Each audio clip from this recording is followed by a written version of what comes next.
A message from DAV to all returning veterans. Thank you. Thank you for doing your duty. Thank you for doing our bidding. Thank you for laying it all on the line. Thank you for stepping up and not backing down. Thank you for putting your future on hold to put our enemies on notice. Thank you for putting your buddies' lives ahead of your own. Thank you for putting yourself in harm's way. Thank you for defending our freedom, for displaying your honor, for being a hero, even though you don't want to be called one. For all this and more, DAV thanks you, and we're here to help you. Expert DAV advisors will make sure you get the health, disability, and financial benefits you were promised and earned. If you're a veteran, visit DAV.org for free help. And again, thank you.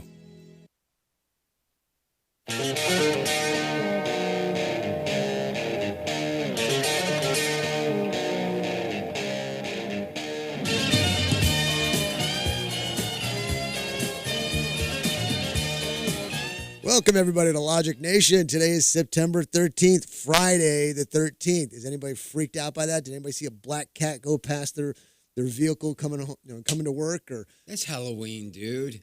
Friday the 13th is when the Pope rounded up all the Templar Knights and burned them at the stake. Come on, man. It's a bad day to be a Templar. What about other superstitions? What is it about black cats with you, man? Quit being racist. I'm going to throw out that damn race card.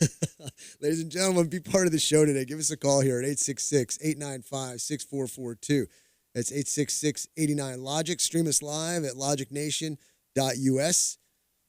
Social media is at Facebook at Logic Nation Radio, Instagram at Logic Nation Radio, Twitter at Logic Nation USA, YouTube at youtube.com/Logic Nation Radio. I've got Mark Boyer, myself, Matt, your host. We've got Bill Whitmire, Republican chair from Milam County, sitting across the table. Bill, good morning. Good morning. It's good to have you here as always. And I got a question for you off the top of my head here. We were just discussing black cats, Friday the 13th. Do you have any superstitions? I was a field goal kicker and a catcher. I have every superstition there is, you know. What are you talking about? Share that. I mean, you don't, when you go on a sports field, you don't step on lines. You never step on a line. It used to be really bad. I would have to touch things 4 times. And if I had a 5th time, then I'd have to touch that thing 16 times because you'd have to have 4 sets of 4. And then and God forbid, if you hit 17, you're going to be there all day long. Where does this all come from? Why can't you step on lines? Is that like stepping on a crack, break your mother's back?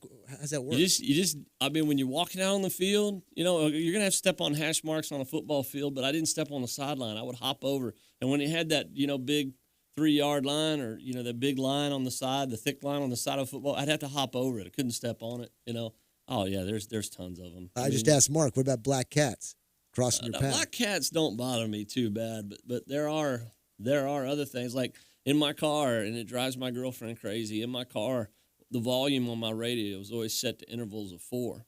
But on my TV, the volume's always set to intervals of 3, And she's like, why do you do that? I said, if I don't do that and I'm watching sports or something on TV, my team's going to lose. I mean, if my team's playing well, I'm not getting up out of that seat.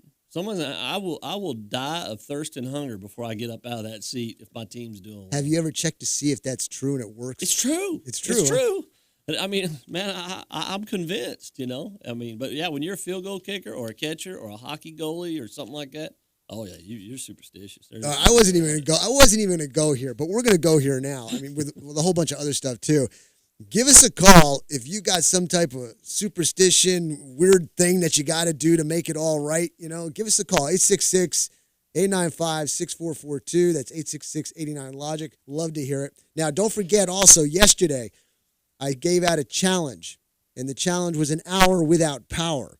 And I asked for people to shut off their power and water for 1 hour, non-sleeping hours, and see what happens, and to call me up here, 866-895-6442, and give me a detailed explanation as to what happened in the house, who's complaining, what you thought. And somebody gives me a call with that information, you're going to get a book. And the book is The Richest Man in Babylon, a great read, easy read, and it actually will help you get yourself out of debt. So give us a call there and let us know on that. Don't forget, stream us live at logicnation.us. Let's see what else we got coming up today. Obviously, the debate last night. Yeah. And Bill, I know you were focused on it. You were just in front of that TV, just watching that debate, weren't you? I tell you, I was at a football game, but when I got home, I did DVR it and I watched it. It was painful to watch. Extremely. I mean, sometimes you see a lot of substantive stuff in a debate, even in a Democrat debate if you're a Republican, or a Republican debate if you're a Democrat. But last night, you had to really struggle to find anything that stood out as Explain when you say it was painful to watch, because when you say that, I feel your pain when you say that, because I literally cringe in my seat. I can't even look at the screen out of embarrassment of what they're saying. Is that the kind of pain you're talking about? It just, you're waiting for something to happen. Yeah, to a certain extent, you're right. And I mean, it's, sometimes in debates you see some substantive stuff, some issues debated, some actual. And last night was the Bernie and Warren sit back and do nothing, and everybody else just go after Biden. And you want to see somebody come up with something that means something. And last night we saw a lot of typical political talk, something positive up front, something negative in the end, and it equals nothing. Here's a few things I picked up. I think Harris was shooting a few back before she got on stage. Yeah. She was getting kind of loose, And then my dad, God rest his soul, he had fake teeth. And I knew every now and then I'd get him riled up. He'd get a little aggravated with me, and he'd raise his voice, and then all of a sudden he'd close his lips to catch his teeth from flying out. Okay? Yeah. They made a comment. I was just looking at an article that people were thinking the same thing, because I'm watching Biden. It looked like his teeth were flying out. He was. Yeah, Bernie does that occasionally too. I know exactly what you're talking about. It, and usually when Bernie does it, he gets that I thing going on, and he needs to comb his hair. Bernie needs to comb his hair. I don't think he's touched a comb. That hair's touched a comb in 50 years. It's the mad scientist. Yeah. All right, and then of course Beto. We'll get to Beto later. I've got 4 pages of notes on Beto's all this unbelievable. stuff. I got a couple on him too. Okay, we got the ex-ICE chief. I saw this, a real quick article about him telling the Democratic panel about what he did there down the border and what he could do, why he did it, so on and so forth. So I was just going to read that quickly later on. Don't forget about the challenge that I asked. Give us a call. Knife attacks. Everybody's so worried about guns. We got people getting attacked by knives, and we've got a bloody mess using knives. We're going to talk about that. Why not stop cars from being produced? Because we've got these terrorists who run over people with vehicles, killing multitudes at a time. Why not ban a car? Nadler, didn't you have something on Nadler too? Yeah, the House Judiciary Committee started their impeachment hearings, regardless of what Nancy Pelosi wanted to call them. Nadler came right out. Jerry Nadler, he's a representative from New York. He's head of the Judiciary Committee, and he came right out and said, this is what it is. It's an impeachment hearing looking to bring the president up on charges to have impeachment proceedings go forward in the House. And I think a lot of people look at every Democrat and say, oh, they all want to impeach him.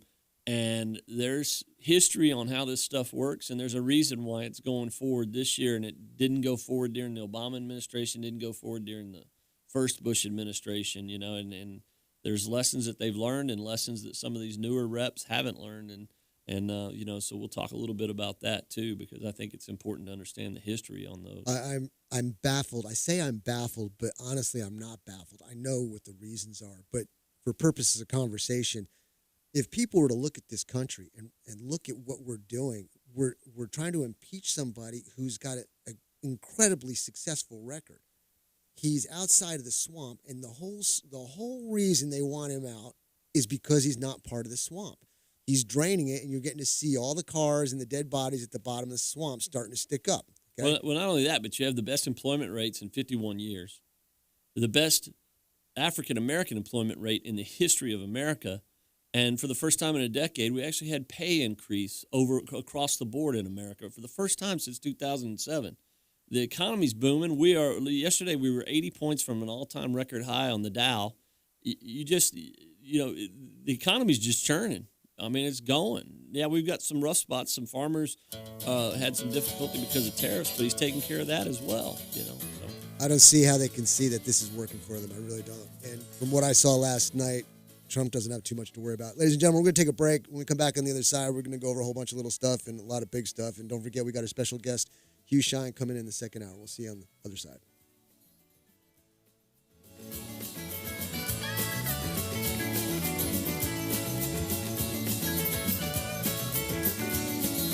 Need to sell your house? Most agents will put a sign in the ground, post it, and pray. My name is Ryan Smith of the Ryan Smith Home Selling Team and Keller Williams Realty.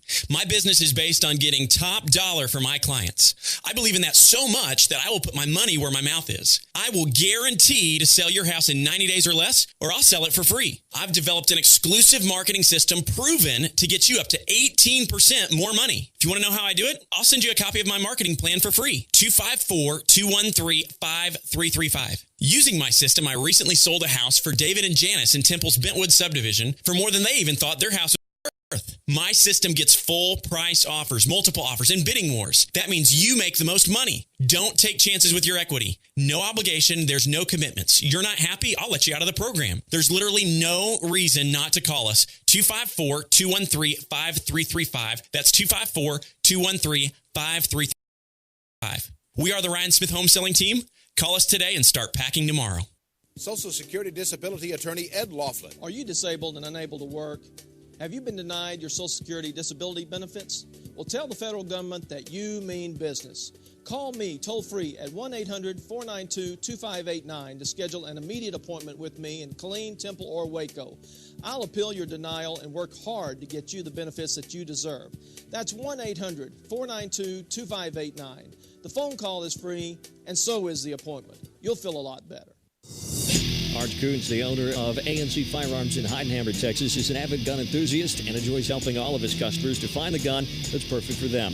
With a large selection of pistols, rifles, and shotguns, finding the right gun becomes easy. Go to A&C Firearms, located at 5819 U.S. Highway 190 in Heidenhammer, or call them 254-983-4417. Pistols, rifles, shotguns, ammo, knives, and a whole lot more. A&C Firearms, 254-983-4417. You wanted to see me? Yes, please, have a seat. So here's the thing. When this company brought you on, we took a chance on you. You didn't have that 4-year college degree we typically look for. Right. But we gave you a shot anyway. And since then, you've worked incredibly hard and given it your all. Thanks. You've been an important asset to the team, but I don't think you can be an intern here anymore. We want to hire you. You're serious? Absolutely. Find your next great employee. Introduce yourself to the grads of life. Who are they? Talent worth knowing about. Young adults of unique determination and experience. An ideal fit for your company in an entry-level position, internship, or even mentorship. They might not have every qualification you typically look for, but they're exactly who your company needs. I won't let you down. I know. Don't miss out on a resource many innovative companies have already discovered. Go to gradsoflife.org to learn how to find, cultivate, and train this great pool of untapped talent. Brought to you by the Ad Council and gradsoflife.org.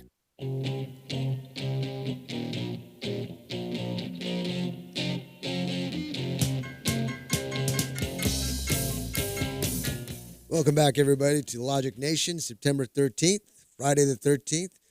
And we're here live 2019. If you want to give us a call, be part of the show, it's 866-895-6442, 866-89-LOGIC. Stream us live. We're streaming live now at logicnation.us. Social media at Facebook at Logic Nation Radio, Instagram at Logic Nation Radio, and Twitter at Logic Nation USA. YouTube is at youtube.com/Logic Nation Radio. I've got Bill Whitmire, Republican Chair of Milan County, in with us. It's a steady thing. Bill, you coming in on Fridays. We're enjoying it, getting a lot of compliments and comments about the information you provide. Mark here. I even like having Bill here because I learn something new every time. We all learn. We bow down. We say, wow, that's great. And Bill's got a whole bunch of stuff. And we've got State Representative Hugh Shine coming in in the 9 o'clock hour. We've got a bunch of different topics we're going to discuss with him and a lot of questions that have been asked already that we're going to be asking him, and just a lot going on. And, you know, as I was panning through the news and coming up on different articles, I saw some things, and I've got one here about the ex-ICE chief, Tom Hammond.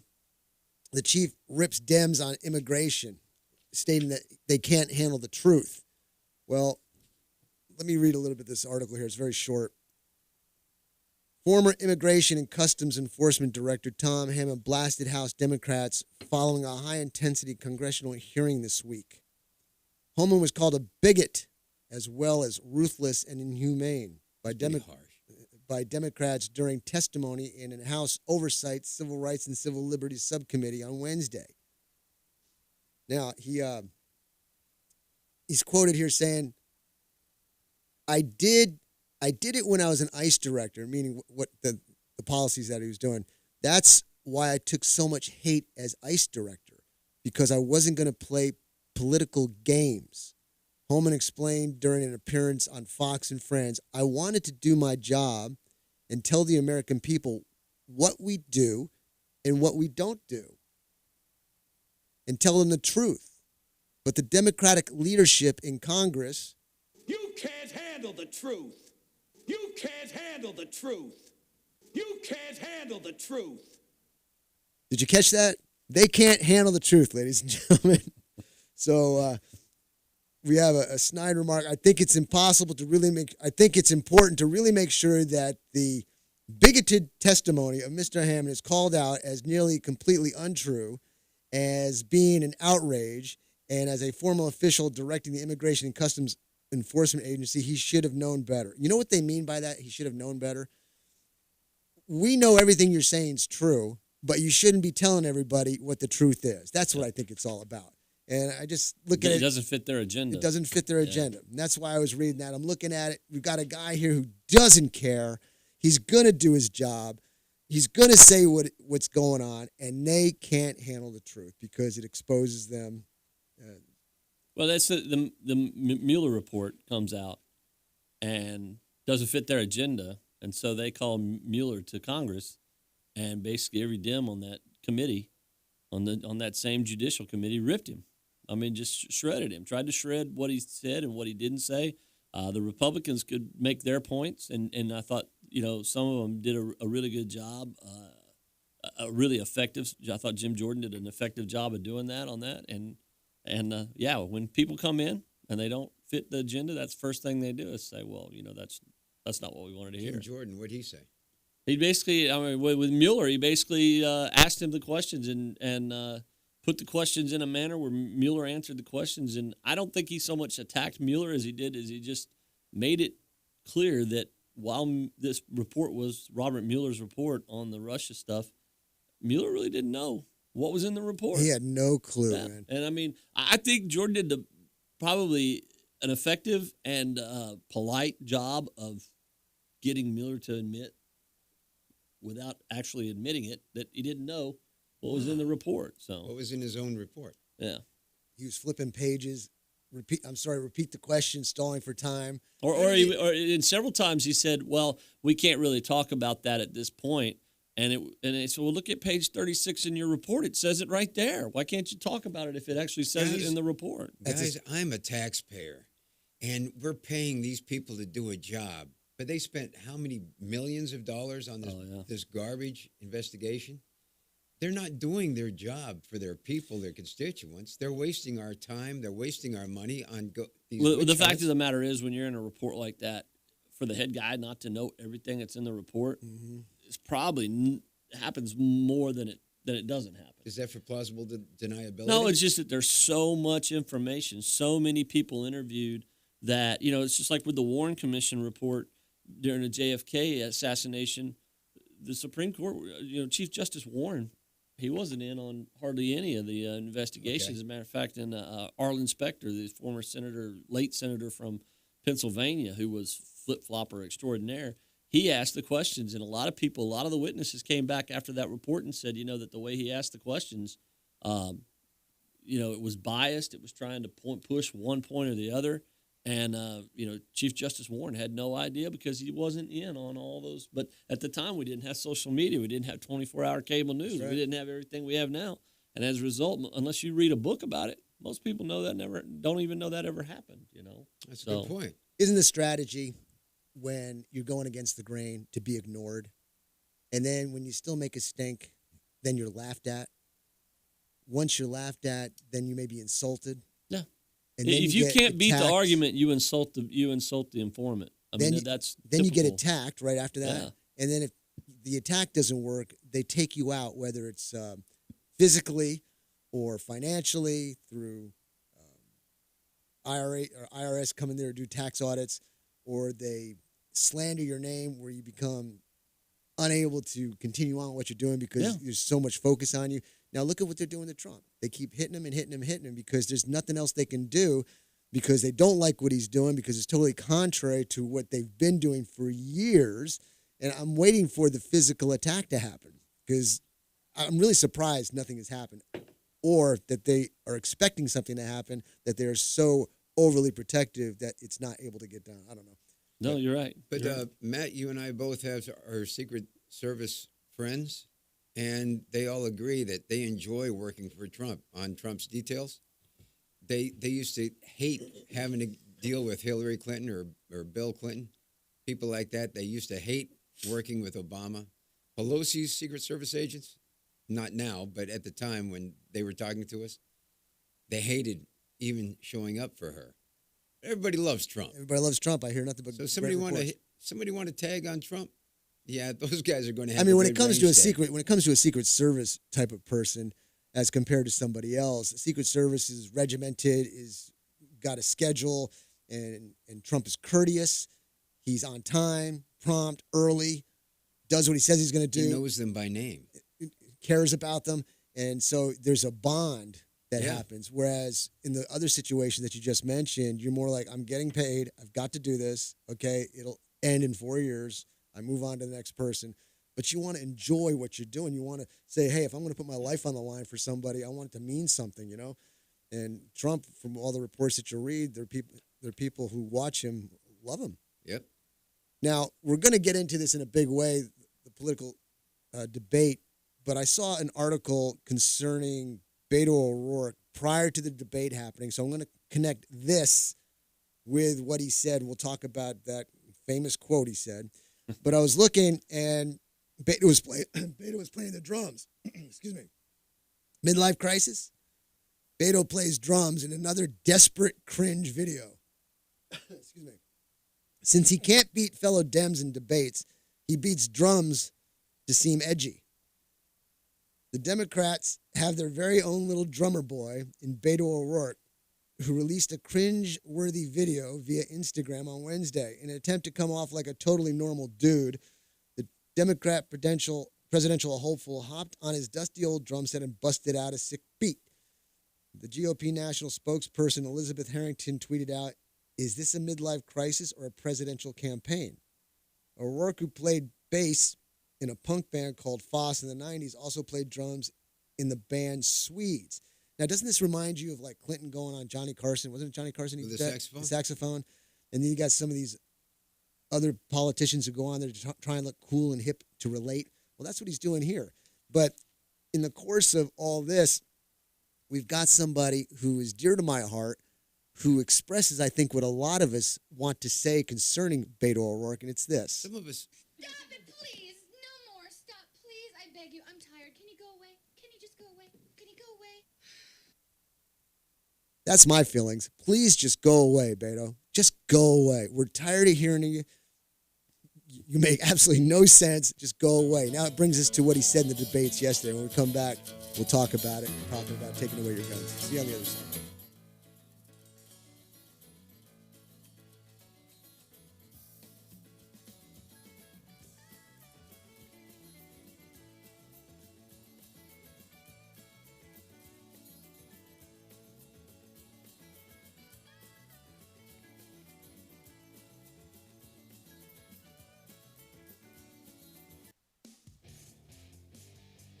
Aaron's Gun Shop and High Cap Adventures.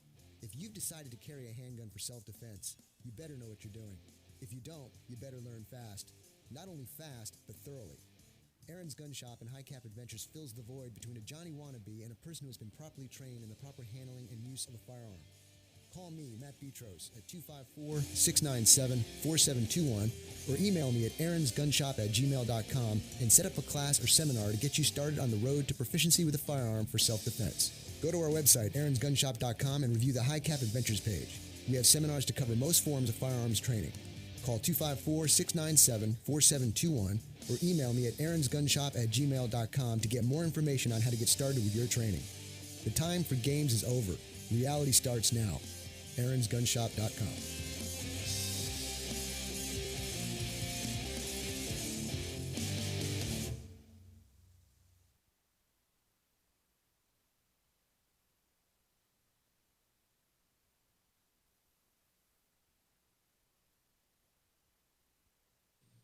For almost 2 centuries, Americans have enjoyed the valuable privileges of freedom.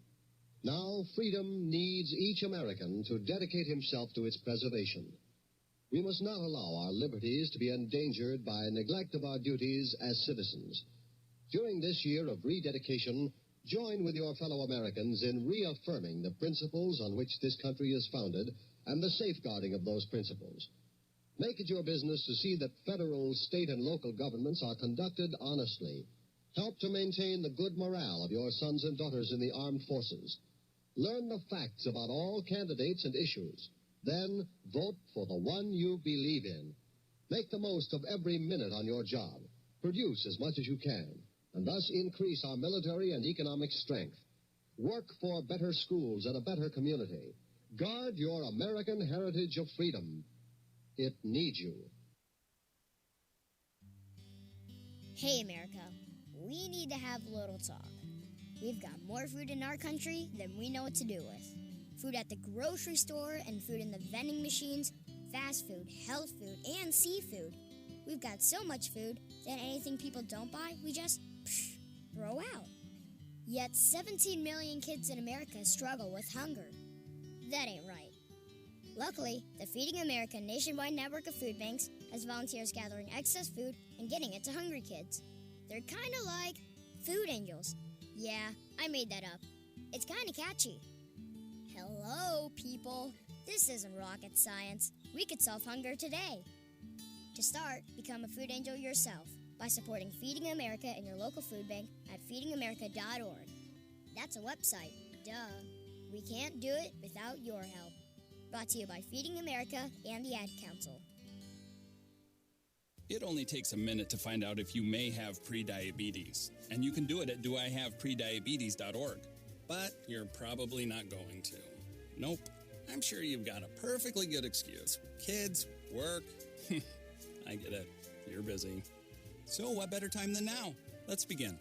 Raise one finger if you're a man. Ladies, none yet. Oh, count in your head if you're driving.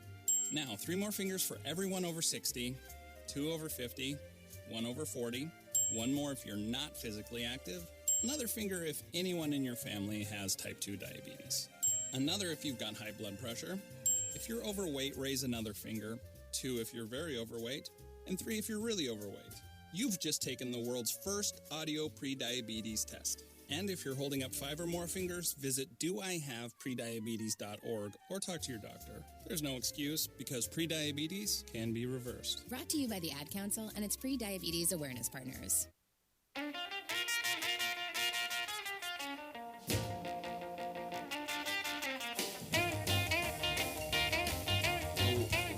Welcome back, everybody, to Logic Nation, September 13th, 2019. It's Friday the 13th, everybody, and if you want to give us a call on the show And it's a here, full moon. Oh, that's right. It's a full moon, too. Oh, gosh, what else is going to happen? If you work in the ER tonight, I sympathize for you. I mean, empathize. I can't sympathize, but I empathize. That's right. I know I've had some, on my other show, I had some medical segments, and they were talking about how a lot of people come in on a full moon.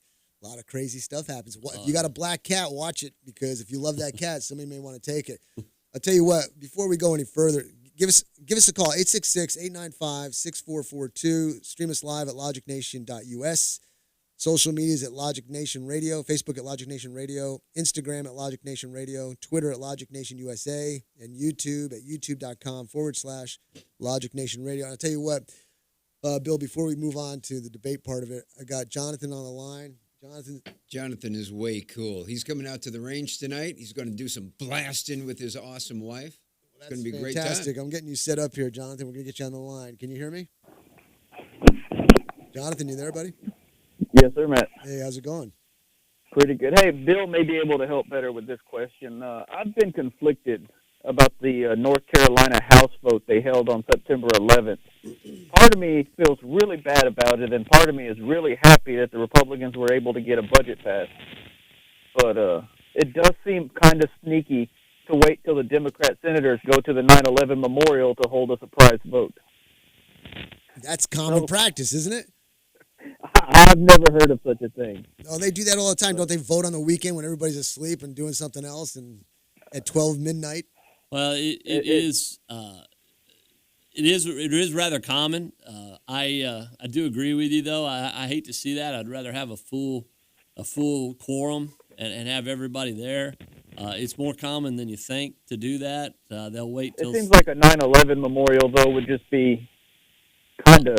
I think it should just be a holiday. To be honest with you, I think we need to have make that Patriot Day just a holiday and a time of observance. I agree with you. Well, how about the compound up in Waco? While she's on the phone talking, they're assaulting the compound in Koresh, right? Yeah. So they don't care. They do what they've got to do to make it happen. Did you watch the debates? I did watch some of the debates, and if Beto O'Rourke's comments didn't show the world what the Democrats really want, then there's no waking these people up. That's yeah. I mean, I got to give him credit that he was willing to blow his presidential candidacy on that, but he's crazy, man. Crazy. It'll never happen. And if they try it, there's going to be a major uprising. I can never see that happening. And you know what the funny thing is, since you're on the phone, Jonathan, he was describing those guns and what they can do. And the Second Amendment, we all know, is not for hunting and competition shooting. It's for protection against threats, enemies, both foreign and domestic. And back in the day when you had muskets were the sidearm of choice because that's the most current weapon. Well, you take those two particular weapons away, and you're even less able to take care of situations because you got to deal with drones, you got to deal with all this high-tech equipment. All we want is a basic rifle. It's not the rifle doing it, it's the crazy behind the rifle, and that's what we need to take care of. We have a mutual friend who has a Brown Bess musket, and I would be willing to bet that even I would have trouble figuring out how to fire it. So I would gladly love to see some videos of Democrats shooting a musket. I think that would be hilarious. Yeah, rate of fire greatly reduced. I mean, it's not even the rate of fire. It's just the complication of actually loading it and being a flintlock, having to prime the pan, and I think that would be hilarious to watch. Yeah. We should do that on the Logic Nation YouTube channel. Get some Democrats and just let them shoot. I think it would be an interesting procedure. On another note, I think we lost Steven Crowder last night. They were doing a live stream of the debate, and they had a drinking game for any time they badmouthed Trump or mentioned racism. And I'm pretty sure he died of alcohol poisoning last night. So I'm going to miss him. Yeah, that would do it. You know, I think if we got a lot of these people who are opposed against guns, and we got them on the firing range and got them some nice, comfortable handguns and rifles to shoot, that they would change their mind. I can't tell you how many videos you see of people who are kind of nervous about shooting a gun. They go out there with the proper training under controlled environment and get to see how it becomes an extension of your body and how it can't hurt anybody unless you decide to go crazy with it. That they would change their minds about the firearm and say, hey, instead of taking the guns, let's push the training of the use of arms. I just see it a lot on videos and reports that people are trying to convince people to shoot guns. After they do it, they end up liking it. You say that, but then there was the New York Daily News editor who went and shot the AR-15 and said he had PTSD after shooting it. Yeah. I remember so, I mean, some of these people... Well, some people, Jonathan, you just can't help, man. Some people you just can't help. They need to stay in their closet, under their rock or whatever. I don't know. What else you got? Anything? That was pretty much it for me. All right, Jonathan. It's always a pleasure to hear you. Thanks for listening, and give us another call when you get a chance. All right. Thank you. Take care. All right, Bill, we were talking about Beto and in the debate, and Jonathan brought it up. How bad of a comment was that for his presidential campaign?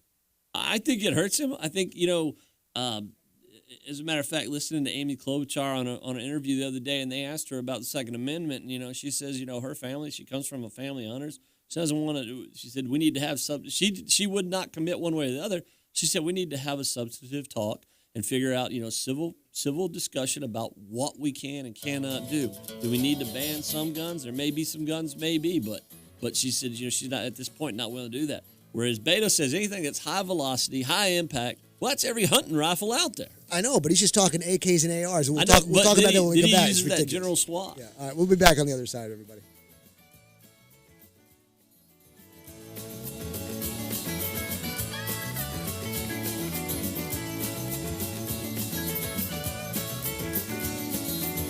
bankruptcy attorney Ed Laughlin. I really hate to see families suffer, especially when there's something they can do.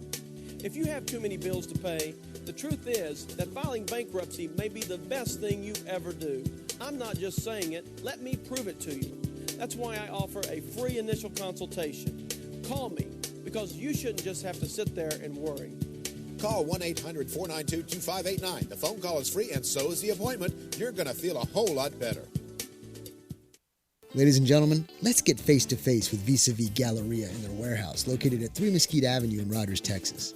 Vis-a-Vis Galleria is a boutique with new apparel and fashion jewelry and features over 20 vendors who populate 5,000 square feet of farmhouse, shabby chic, antique, and vintage furniture and home decor. There's even a booth dedicated to Iron Orchard designs.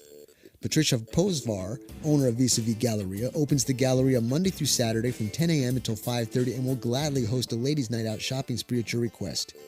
Diana Beednell, an interior decorator and Galleria vendor, will offer complimentary design suggestions for your decorating challenges. Vis-a-Vis is a go-to destination stop. If you haven't been to Vis-a-Vis Galleria, go see what you've been missing.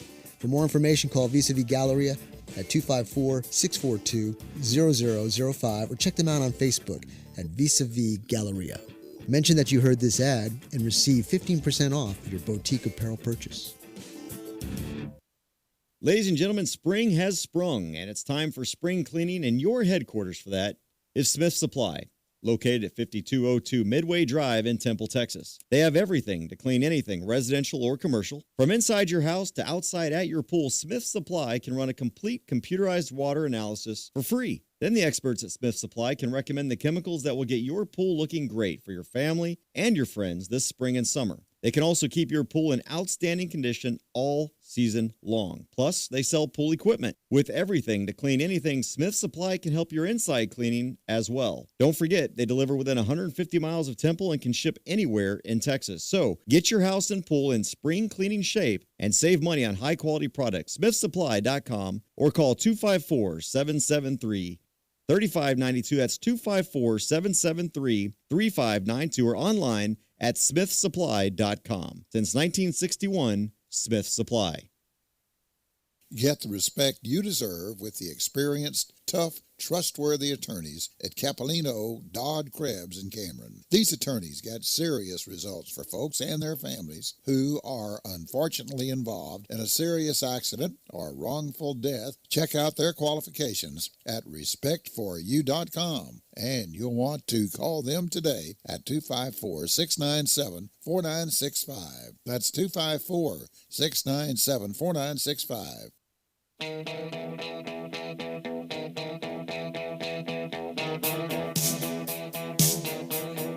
Welcome back, everybody.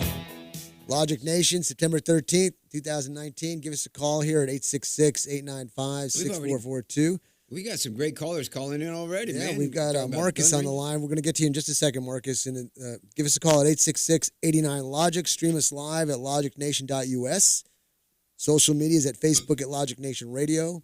Instagram at Instagram at Logic Nation Radio. Twitter at Logic Nation USA. And YouTube at youtube.com/Logic Nation Radio. Tell you what, we're going to get right to it. Marcus, I want to get you on the line, so stand by and we'll see what you got to say. And I think you've got a great topic. And Marcus, how you doing this morning? Oh, it's Friday, brother. If you ain't happy on Friday, you're going to be miserable on Saturday. What's on your mind, Marcus? Well, you know, watching that disgusting display last night and just came to my attention, you know, I wondered what happened to the spirit of the Rough Riders. And I'm talking about Teddy Roosevelt Rough Riders. You know, we had a guy that was our president that went to Cuba, went to Mexico, and kicked their behinds, okay? And they didn't apologize for it because there was a time in this country when we believed in the manifest destiny of the United States of America. And he typified that. And I just don't understand what's happened to it. I don't understand. What happened? I don't understand either, but here's the problem. We can't think from the past into the present. And let me clarify what I mean by that. We are in a situation where the rules are different. Applying tactics of old into the game of new is not going to work. We do not give up our values, and ideologies and our beliefs and all that. However, we have to come at it in a different approach because we're dealing with a different type of person now, a mindset. So we've got to keep what you just said, but change it in a manner that's still there, but can penetrate this idiocy that's going on in this world today. Would you not agree with that? Well, yes, I agree 100% that we're living in different times, but I'm sick of apologizing. Well, I didn't say to apologize. I just said to go, Marcus. I just said to go at it in a different way. I want it. In other words, we talk about this all the time. It's the art of war. Art of war. Know your enemy, quote unquote. Know your enemy. And if they have a different viewpoint, how do I get and penetrate that mind to have them understand? If I go with confrontation, they're going to close up totally. I've got to figure out who these people are, what they're thinking. Some of them are changeable. Some of them have the ability for rational thought. Those are the ones I want to talk with. The ones who are totally committed, I'm just going to flush. I'm going to flush the toilet, and hopefully they go with the trash, okay? I can't change their minds. So a lot of times we spend too much time on stuff we can't do. We need to focus our time on the ones who are open for discussion, and then we can apply what you just stated in a manner that they will receive well and then hopefully grow and expand upon. How is that for a diatribe? I think you're very optimistic. And I try to be, man, because if I wasn't, I'd be crying right now. Hey, Marcus, Well, I want to hang out with you, dude. I want to just go out for a weekend with you because you are one righteous kind of cat, man. Hey, look, listen, don't misunderstand me, Marcus. Don't misunderstand me. I totally agree. It's just I've got to get smart in my tactics. If I go head on to somebody, they're going to repulse me because if they did it to me, I'd do the same thing. I've got to figure out a way to penetrate that mindset to make them see clarity. Now, Bill, stay on the line, Marcus. Now, Bill, we're talking about Beto, and we're saying how hard he came on taking guns. If anybody tries to take my guns, they're going to have a problem, okay? So here he just set himself up for total, like, get away from me, you're out of here, you're a loser, so on and so forth. Had he come about it a different way, there might have been still a little bit of traction for people to pick up on, don't you think? Yeah, but looking at where he is, everybody's coming at it from that point of view right now, the leaders in that party's primary. He's got to come at it from a dynamic standpoint, which is what he's trying to do, because he's got to make a name for himself, and he's trying to use that as his breakout issue. And you're right. If he'd come at it from that softer standpoint that the rest of the Democrats are, it's more effective that way. But in this case, he's running for office. He's trying to pick up steam. And remember, he and Castro, they're not running for president. They're running for vice president. They're trying to get their name somewhere on the ballot. That's right. And so, yeah, it would make more sense to come at it from a softer standpoint. But he can't do that right now. He's losing, and he knows he is, and that's how he's going to try to break out. I'm not going to waver from what I believe. I will not give up my rights. I will not do that. I will fight for those rights. I put on a uniform to fight for those rights. However, fighting somebody head on gives me no chance to win them over. I am not going to succumb to them, but hopefully I can say something that may get them to think more. You're a lot farther with sugar than you can with salt. So, yeah, Marcus, if you want to hang tight, you're more than welcome. We're going to take a break, and when we come back on the other side, we'll keep on discussing it.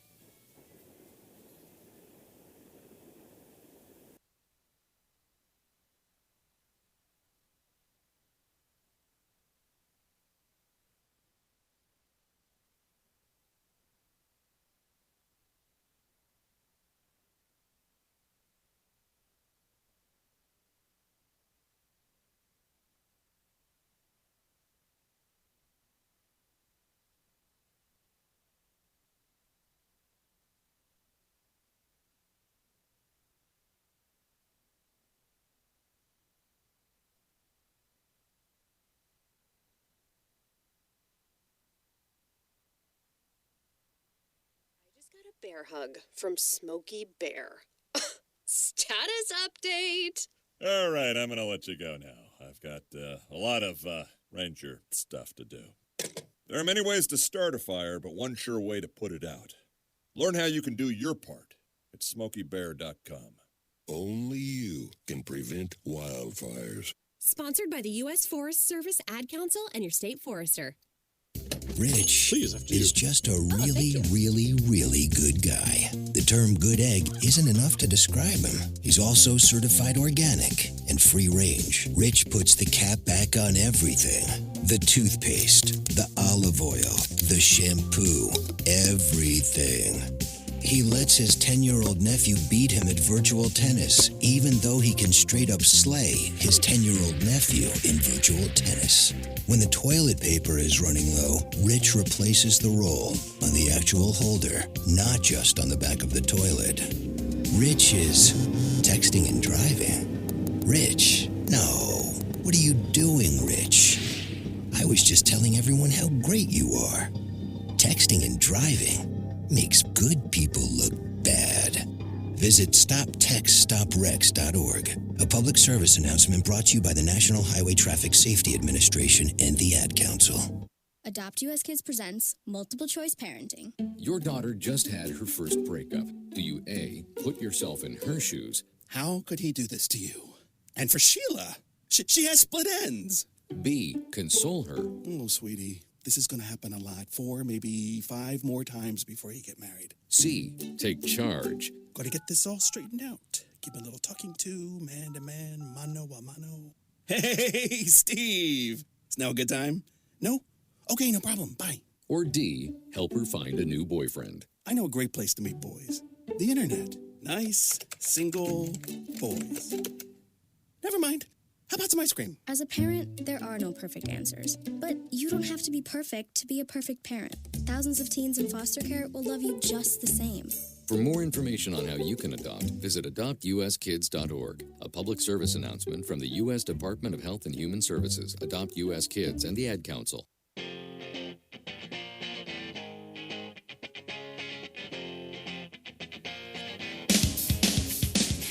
Welcome back, everybody, to Logic Nation, September 13th, 2019. And we got off the phone talking with Marcus about guns. I'm going to have to check and see if Marcus is still there. But if you want to be a part of the show, give us a call at 866-895-6442, 866-89-LOGIC. Let me check and see if we got Marcus here. Marcus, you there? Yes, sir. Hey, all right. Thought we lost you there for a second. Do you want to follow up on what we were talking about? Yeah, okay. What I want to say is that if you're going to have a dialogue about any kind of topic, there has to be some level of agreement. And there is absolutely no level of agreement about the Second Amendment, right? The Democrats want to sit there and say, well, I guess the British were concerned about you shooting squirrels, right? Well, no, the British weren't concerned about us shooting squirrels. They were concerned about us shooting them. Yeah, that's right. Because if you look at what they confiscated, it was blunderbusses, it was cannons, it was muskets. It was the military weapons of the time. That is correct. So the Second Amendment is not about hunting. That's never correct. been about hunting. It's never anybody that says it was, they're just bald-faced liars, right? And you can't have a dialogue with bald-faced liars. Okay? There's no way. And this is the way it is with so many things, right? It's about climate change. You know, there is no level of agreement. None. Okay? And at some point, whenever there is no level of agreement, there has to be a forced change, right? Now, whatever form that forced change takes, you're going to have to ram it down somebody's throat. Well, Beto's concept of a forced change would be, if he's president, to just strip your guns away through executive order or whatever it takes to do it, to take those ARs and AKs away from you. That's never going to happen. Well, so that's how revolutions start. And the other point is, you know, there has never been a bad government that fixed itself. Bad governments do not fix themselves. They are overthrown with violence. Okay? That is the way of the world. There's never been a bad government, a dictator, an authoritarian that relinquishes power willingly. It is taken from them at the end of a sword or at the end of a gun or whatever it takes. And that is just a basic truth. Well, fortunately for us, we have every 4 years that we can do an overthrow with the vote. If we all unite and vote the same way, we can overthrow those policies that are bad. So hopefully it can stay that way and never has to go further than that. I'm not so sure. I just don't see any ground of commonality between us and them, because they can't even agree on why the Second Amendment was written. Not what it says. I mean, they can't even agree on why it was written. Yeah, I understand where you're coming from, Marcus, totally. All I was getting at was if there's any chance for somebody to be turned around, you have to focus on how those people are and stroke them accordingly. Because if you're going to rebuke you, now you got the ones that you just said they'll never change. I'm not going to deal with them only in the one respect of I'm not going to let them do what they want to do. I will do what it takes to prevent them from doing that. But when it comes to somebody who is potentially changeable, I'm going to stroke them a little bit so that they don't turn cold to me, so that I can get my thoughts across and hopefully some good rationale, which will change them over to the bright side of things as compared to the dark side. So I see where you're coming from. I totally relate, totally dig it. I want to try to convince as many people as I can through a conversation as compared to fist to fist. That's all. Marcus, I always appreciate the call. You coming out tonight? Oh, yeah. I look forward to seeing you. We can continue the debate, okay? Oh, yeah. Well, that area you're in over there, that old States Road is a nice little road through there. I love riding my Harley down through that way. Come on by, and don't forget, get there about 6:30 so we can sign you up. But we're talking about the round robin competition tonight. Got a lot of people calling me, actually, who are interested in participating in it because it's a great way to enhance your skill, especially if you're a licensed to carry holder. And I've got it set up where you can be under pressure in a safe environment, get the adrenaline pumping, get the time constraints, the unfamiliarity with a firearm, the accuracy test, the whole works, and just have a nice conversation with a lot of like-minded people. So I look forward to seeing you. Come on out. And Marcus, it's always a pleasure to have you on the show here. Thanks a lot. All right. Have a great day. All right, you too, buddy. Okay. Bill. Yo. We were talking about Beto. Marcus brought up some great points, but we were talking about Beto and how he's talking about pulling it. Help me out. Where do we leave off? Oh, we're just talking about why he's using that as such a why he's going at it so directly, why he's going at it so vehemently, and it's just because he's got his nothing campaign's else. losing steam. That's all right. he's got. That's all he's got. That's all he's got. And this week, he made a big deal about a man named Christopher Grant. We talk about We're going that. to talk about the other side, but when we come back, ladies and gentlemen, I got a special guest on, Hugh Shine, State Representative Hugh Shine here. He's going to be talking with us in the next hour, and we'll be going over a few different topics. So hope to see you on the other side.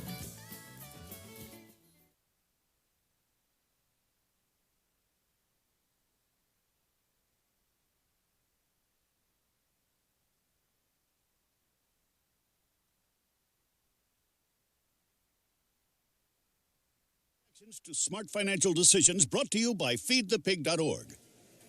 Well, I finally did it. I opened a 401k. So you're giving up, just like that. Giving up on what? On getting an inheritance from a distant relative. Don't you think if there were a billionaire in the family, we'd know about it by now? Listen to me. We are one phone call away from riding horses on our own private polo grounds. One call from christening yachts, having a butler, using summer as a verb. How do you figure? Look, everyone's got a rich uncle somewhere. It's statistics. So the best thing you can do is just prepare for the inevitable. Right, which is why I thought maybe it would be smart to take control of my finances. Start using a budget, get out of debt, set some retirement goals. Budgets? Debt? You watch your mouth. Retirement shouldn't be a goal for us. It should be a way of life. When it comes to financial stability, don't get left behind. Get tools and tips for saving at feedthepig.org. This message brought to you by the American Institute of CPAs and the Ad Council. So you see, son, good manners are very, very important. Someday, many years from now, when you're a grown-up, you'll be a man. And when you are, you should be a gentleman. Do you want me to go through it one more time? Yes. Yes, please. Yes, please. Exactly. Always say please, thank you, you're welcome, and excuse me. Sit up straight, hold doors open for ladies. If a door's shut, then knock first. Don't burp, don't swear, don't speak with your mouth full, don't reach across people's plates, keep your elbows off the table. What table? And don't interrupt. While we're at it, don't stare, don't use foul language, don't call people names, but do remember people's names. Always share your toys, play nice, and cover your mouth when you cough or sneeze. On the bus, give up your seat to anyone who has trouble standing bottom line. Treat others the way you'd like to be treated. Got it? Got it. And stop picking your nose. Most parenting is hard to do in just 2 minutes. But spending just 2 minutes twice a day making sure they brush their teeth is easier and could help save them from a lifetime of tooth pain. For fun 2-minute videos to watch while brushing, visit 2min2x.org. That's 2men2x.org. A message from the Partnership for Healthy Mouths, Healthy Lives, and the Ad Council.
Hi, I'm Jimmy Smith, and I'd like to talk to you about a screening.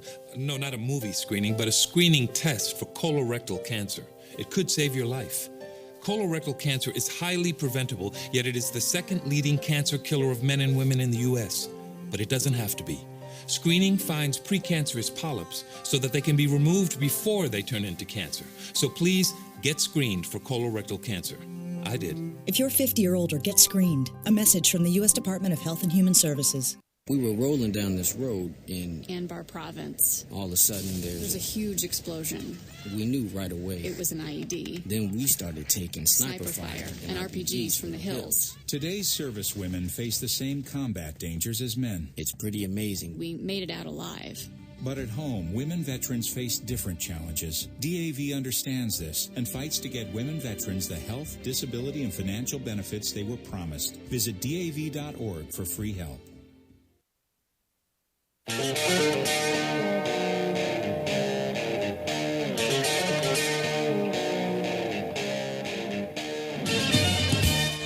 Welcome back, everybody, to Logic Nation, September 13th, Friday the 13th, 2019, and we're here for hopefully live the next 2 hours, God willing. If you want to be part of the show, give us a call at 866-895-6442. That's 866-89-LOGIC.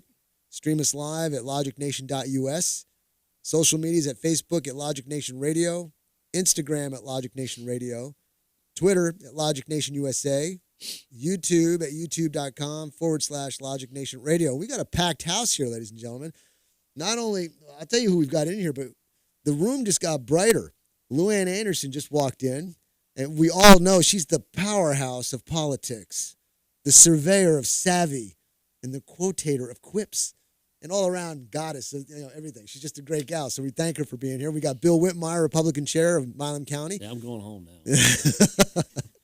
We've got Mark Boer, my partner in crime, and we have here State Representative Hugh Shine. And Hugh, it's a pleasure to have you in the studio. Thanks for coming on such short notice. I appreciate it very much. How you doing today? Thank you very much, Matt. It's been a while since you and I have been together. Last time, I guess, was on a radio show years ago, and of course, I've been out to your gun range. And well, you had me on your show, and I had you on my show that I had streaming out of Cameron and Rockdale. Yeah. And that was a good time, and now I got you here, so it's always a good conversation. Well, I'm here because of our friendship and our relationship, and it goes back many, many years. Yes, and I appreciate that very You much. bet. And we're going to be talking on a few different topics. We'll be talking about the governor and his 8 executive orders. We'll be talking about the lieutenant governor. And also, we'll hit Bonham later on in the hour. And there's a whole bunch of stuff in between there that we're going to talk about. And I'm sure with Bill and Luann here, we're going to have a great discussion. And we've got questions that have been called in, and we might ask a question or two of you. So why don't we tell us where you want to start, and we'll go that route. When you called me the other day, obviously this is a front page, upper fold issue across the state of Texas.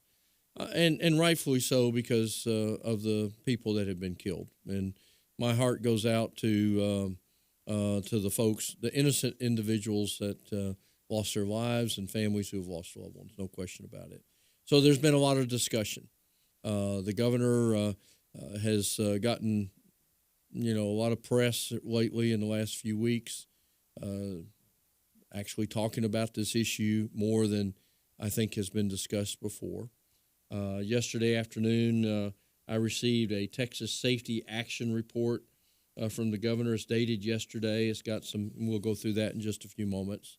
I know last week the governor called on the lieutenant governor and the Speaker of the House to form select committees to look at gun violence.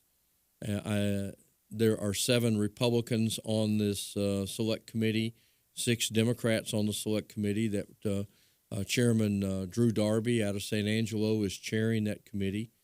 I don't recall who all the senators are that Lieutenant Governor Patrick pointed, but lots of discussion. I would hope that this discussion that has been created from the governor and the Speaker and Lieutenant Governor leads to a really open debate. But I think it needs to be an honest debate with respect to what it's all about, the school shootings, the gun violence, and gun control. Because I'm a Second Amendment person. I support the Second Amendment. I'm a life member of the NRA, Texas State Rifle Association. I was at the NRA banquet last night. Well, I know you are because you come out. I've seen you shoot. So I totally agree. I got my son as a youth life membership when he was younger, and he's very involved in that. But what I think this honest debate needs to be focused on, and I want to make sure I share this with my colleagues, is that it should be one that relies on data, on facts, on evidence, on analysis, on reason, and on logic. Of course, logic fits your show perfectly there, okay? So I think one of the first questions that needs to be asked, and a lot of questions need to be asked, okay, in this is, why do all mass shootings, and maybe there are some exceptions, but most mass shootings seem to always take place in gun-free zones? Easy answer. Okay? All right. There needs to be a reasonable discussion. I don't know how you go about it, but hopefully these select committees will be looking into this as to whether or not the effectiveness of gun-free zones have actually achieved what their intended intent is. Okay, let's put some let's put some facts and figures to some of these things. Okay, I do know in reading the article that was in yesterday's newspaper about the shooter, Ator, I believe is his name. So I had my staff do some work, and we looked, and that the majority of shooters on mass shootings have all come from broken homes. That's a fact. Now we're starting to look at government policies that we may have out there that may not support the traditional home environment, that may actually encourage broken homes. Yeah, so we need to look at that. I was mentioning that in the first hour, broken homes. Yeah, absolutely. And then you have your left-leaning think tanks like the Brookings Institute. Then you have some very conservative-leaning organizations that believe that the welfare state contributes to the dismantling of the family. I don't disagree with a lot of the things that have been mentioned and said, but we need to put factual data behind these arbitrary statements that people will make out there, so that we can go back and have this discussion, like I said in the opening, is to rely on data and look at facts, look at evidence and analysis and reasoning and those things as we put this together. For example, the strict gun laws in Chicago, New York City, and Washington, D.C.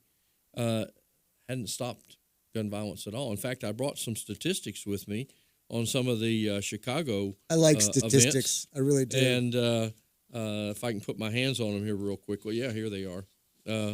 So every day in Chicago, there are killings. Sometimes there's just one or two, and sometimes there's more than 6 or 7 or 8. I find it rather interesting that it gets to a point in Chicago, I guess, and New York City and Washington, D.C., that unless you kill more people than 7 or 8, it doesn't make any news or headlines. And I think maybe those communities have become more sensitized to the daily activity that's going on, that people are getting killed, and it doesn't make headlines anymore. Whereas in a state like Texas and other states across the country, these kinds of events suddenly are headline news. Hugh, how can you sit there and talk about these statistics with a rational mind and give the same sheet of paper to another opposing individual and they come up with a different skew of it? How does that person twist the numbers that are coming from supposedly a good source? You and I, we look at it and we say, okay. And then the next person looks at it and flips it on its head. How does that happen? Well, you kind of got ahead of me on that question. Okay, well, we're taking a break. No. I'm going to try to jump over Okay, but we're taking a break when we come back. I was going to try to address that a little bit because I think what it is Hugh, we're taking a break. When we come back, we'll finish it up. Okay.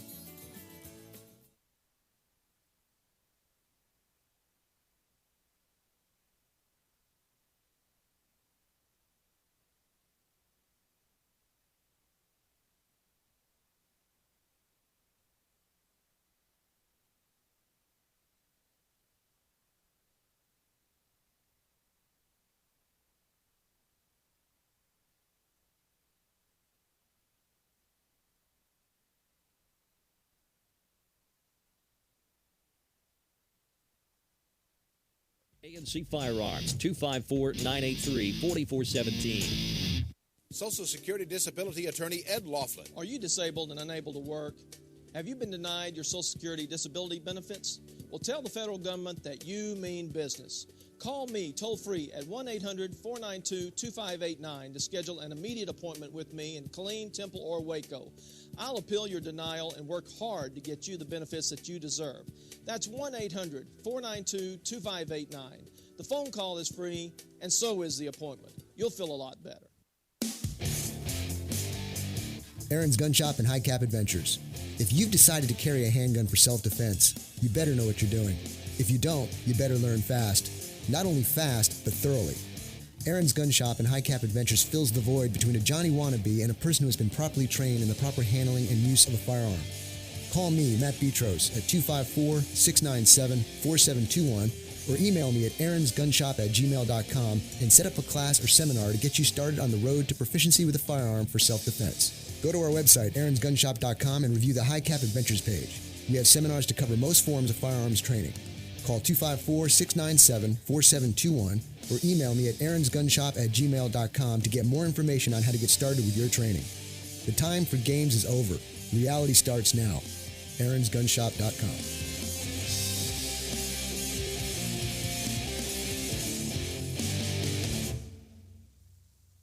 My wife and I are spending more time on our computer. It's changing the way we live. Mostly for the better. Like paying our bills. Or researching vacation spots. But there can be a downside.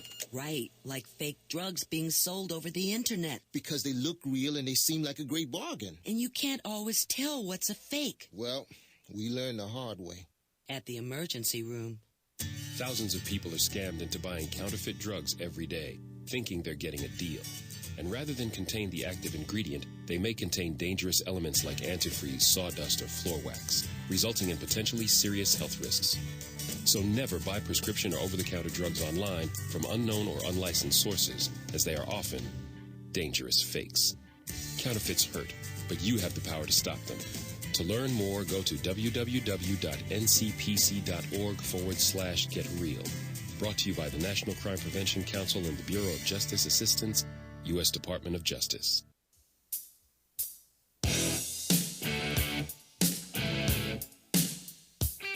Welcome back, everybody, to Logic Nation. September 13th, Friday the 13th, full moon to boot. Be a part of the show. Give us a call, 866-895-6442. Hey, Mark, come on over here for a sec. And 866-89-LOGIC. Stream us live at logicnation.us. Social media is at Facebook at Logic Nation Radio, Instagram at Logic Nation Radio, Twitter at Logic USA, and YouTube at youtube.com/Logic Nation Radio. Now, ladies and gentlemen, let me say something. I'm on the air talking stuff like this. We're talking guns and politics and Governor Abbott and what he's doing and all these different things. I am trying to present what comes up in the news with my personal thought process and my beliefs, and I'm getting people on the radio to do the same and maybe give us clarity on different topics. I'm not the answer. I didn't say I'm the answer. I'm always right. I'm just throwing it out there. I know what I believe.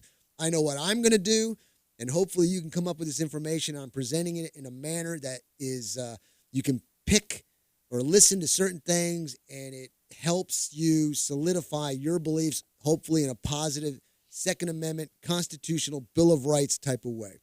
So here we are back again with State Representative Hugh Shine. I've got Bill Whitmire, Republican Chair, Lou Ann Anderson, myself, and Mark are in the studio here. We're having a great discussion.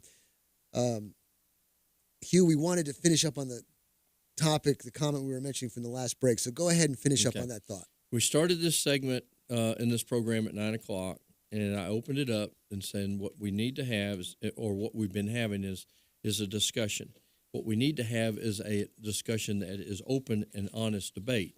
Then you ask the question as to why you can lay out facts and figures and you hand it over to someone else and they interpret it well. So if you're wondering the other reason that why we can't have, and I think this is why we can't have an honest debate, because remember I said open and honest debate. Those are two key words, okay? Is quite frankly because I don't think those who might be on the other side of the debate, that's all they want to do. I think that there's more. For example, we went through a year or 2 years ago or something about the bump stock the discussion. Okay, so pardon me. You start off with bump stock discussion, then you go into background checks, and if they get if you get pieces of those things, and then maybe we need a different kind of background check, and then maybe there needs to be a different process in the registration, and then after that maybe we need to ban semi-automatics that don't have a hammer. I'm being a little ridiculous with a few of these things. You're not being ridiculous. What I'm trying to say is that it just continues to kind of piece by piece by piece by piece, and I don't know where that's going to go. Okay, and then comparing people who support the Second Amendment to some extremist things that have happened in history. Then all of a sudden you just polarize the debate. It's no longer open. It's no longer honest. And that's very disappointing because we're treating symptoms to an underlying issue and problem. I got a real set of facts here that I dug on yesterday that I think is really important in this whole debate. Really important. When you pick up the newspaper and you read about the issue we're talking about, what is the story about mostly? What story? What kind of story are we talking about? If there's a report about a gun issue that happened, what's the story? Is it because somebody killed somebody or killed a bunch of people? It's about the gun. It's about the gun. It's about the gun. What I discovered in doing my research is that there are nearly over 1 million cases within the United States where a firearm was used in self-defense but was never fired. Or reported, probably. Well, probably not reported. But those estimates, what I'm saying is that an individual used a firearm to protect themselves, and the mere presence of the firearm actually dissuaded the criminal from committing an act of violence, possibly a rape, an act of murder, or a robbery.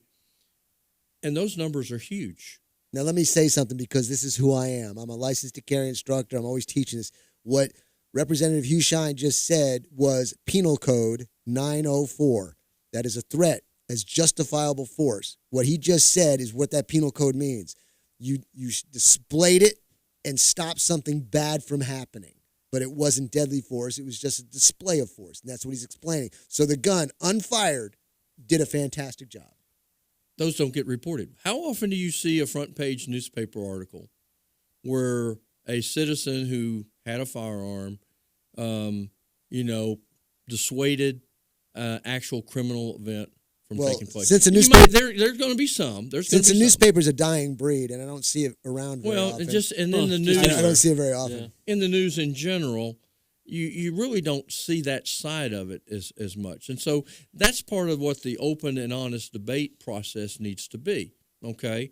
And what it allows is for someone, I believe we all have an inherent right to defend ourselves. Now, someone of your stature, you probably work out, you're strong, you're stout, you might be able to take them out with your fists. Got you fooled, don't I? Oh, yeah, you got me fooled. But what about someone else's stature or a woman or a younger person that doesn't have that build, and all of a sudden their ability to defend themselves because of their size or stature, so they have elected to carry a firearm, be licensed to carry for the purpose of adding an extra benefit to themselves of being able to inherently defend themselves. Well, it kind of goes into what you're saying right now. We hear about companies that tell people they can't come in open carry because it might make somebody nervous. But how many times does that open carry individual come in and stop a crime because somebody that's thinking of committing a criminal act sees that person? Now, we don't know what those stats I'm not taking either. issue with that, but here's my position on that as well. I mean, I'm licensed to carry. I mean, I prefer to not be open because if I'm in a situation and a possible crime is underway, I would prefer that individual who's committing the crime not know that I'm armed. Okay. Yeah, there's because many a lot different of ways times to look you at it, become sure. the target. If there's someone that's coming after, if they're a real bad guy, they're going to take out any opposition that they may see first before they. Hugh, go there's on. so many tangents to this there's so conversation much, because if I decide to open carry, it's because I'm alert and I'm paying attention and I know it's a half a second more speed I've got getting the gun out of the holster. So there's many different ways to look at it. But what I wanted to say before was these politicians, Beto as an example, is saying AK-47 and AR-15. They're pushing this because it's hype.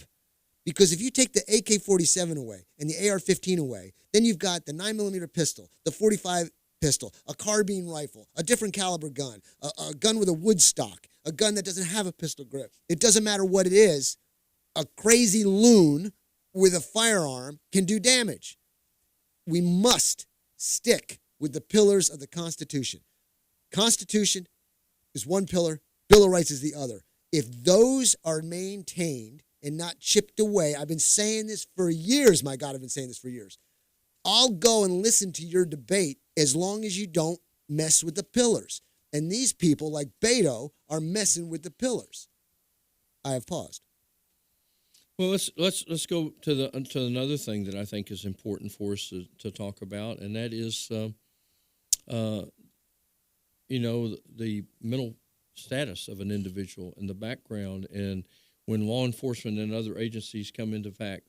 And I have this right here. For example, the individual, the gunman who killed 7 people in West Texas, had been hospitalized about 20 years ago in a psychiatric facility. Okay. He was in an inpatient facility. He had a history back then in his late teens of that he had some. He threatened folks. He had some attempted break-ins.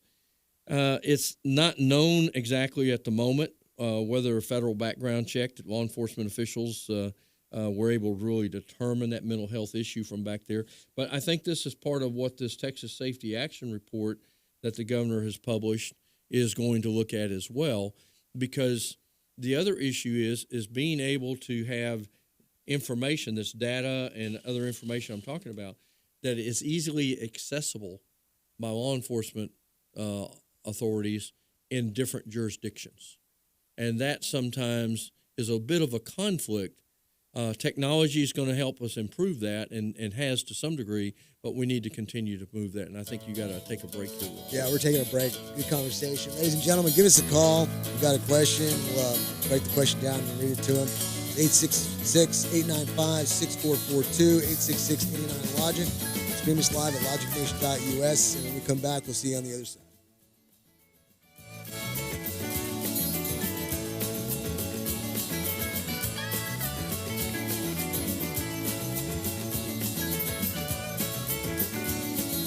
Need to sell your house? Most agents will put a sign in the ground, post it, and pray. My name is Ryan Smith of the Ryan Smith Home Selling Team and Keller Williams Realty, and I work hard to get my clients top dollar for their house. I'm so confident in my system that I will guarantee to sell your house in 90 days or less at a price you agree with, or I'll sell it for free. I've developed an exclusive marketing system proven to get you up to 18% more money. It doesn't cost anything to see what I can do for you. 254-213-5335. Using my system, I recently sold a house in Windmill Farms for David and Kim before their house even hit the market. I only get paid when you get results. Don't leave money on the table. Call me. No long-term contracts, no obligation. You're not happy, you change your mind, fire me. It is that easy. There's literally no reason not to call. 254-213-5335. That's 254-213-5335. We are the Ryan Smith Home Selling Team. Call us today and start packing tomorrow.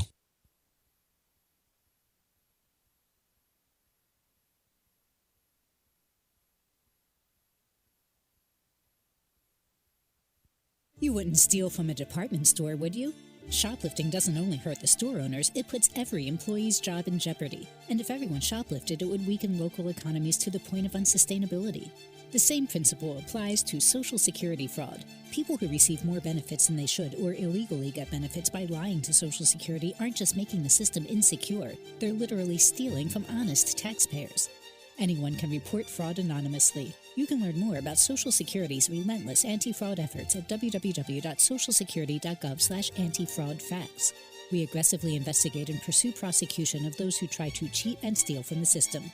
Shoplifting and stealing from your neighbors is morally and ethically wrong. The same goes for stealing from Social Security. If you suspect someone is committing Social Security fraud, report it online at http://oig.ssa.gov/report or call the Social Security Fraud Hotline at 1-800-269-0271. Every driver has met that guy who resents you for driving the speed limit and respecting traffic signals. You know, the guy who's entitled to cut you off because he always has a more important place to be than you do. That guy who lets you know you're in the way of his mission. That guy who refuses to come to a complete stop at the stop sign because he always comes first. That guy who doesn't think that bumper-to-bumper traffic applies to him. That guy who does everything in his power to make the road a more dangerous place to drive. If you've never met that guy, think about it. Maybe it's because you are that guy. Aggressive drivers, they aren't just rude, they can be deadly. Don't be that guy. Be safe, drive smart. Sponsored by the Texas Department of Transportation. It can begin with an email, a phone call, a flyer in the mail, or perhaps a misleading website. Loan modification scams. They come in all shapes and sizes and under different names. Loan rescue firms, counseling services, mortgage consultants, sometimes posing as a legitimate mortgage company willing to help you modify your loan and get caught up with your payments. But beware, these are highly trained con artists looking to steal your home. They often know who you are, where you live, and because it's public record, know if you are on the brink of foreclosure. You're not alone, however. The National Crime Prevention Council and U.S. Department of Justice have partnered to help homeowners identify and steer clear of these scam artists. McGruff the Crime Dog here. Protect your home and safeguard your finances. It only takes a little time to become informed. Start by finding a free legitimate housing counselor today. Take the first step. Visit www.ncpc.org/mortgage-fraud. That's ncpc.org/mortgage-fraud. This message is from the National Crime Prevention Council and U.S. Department of Justice.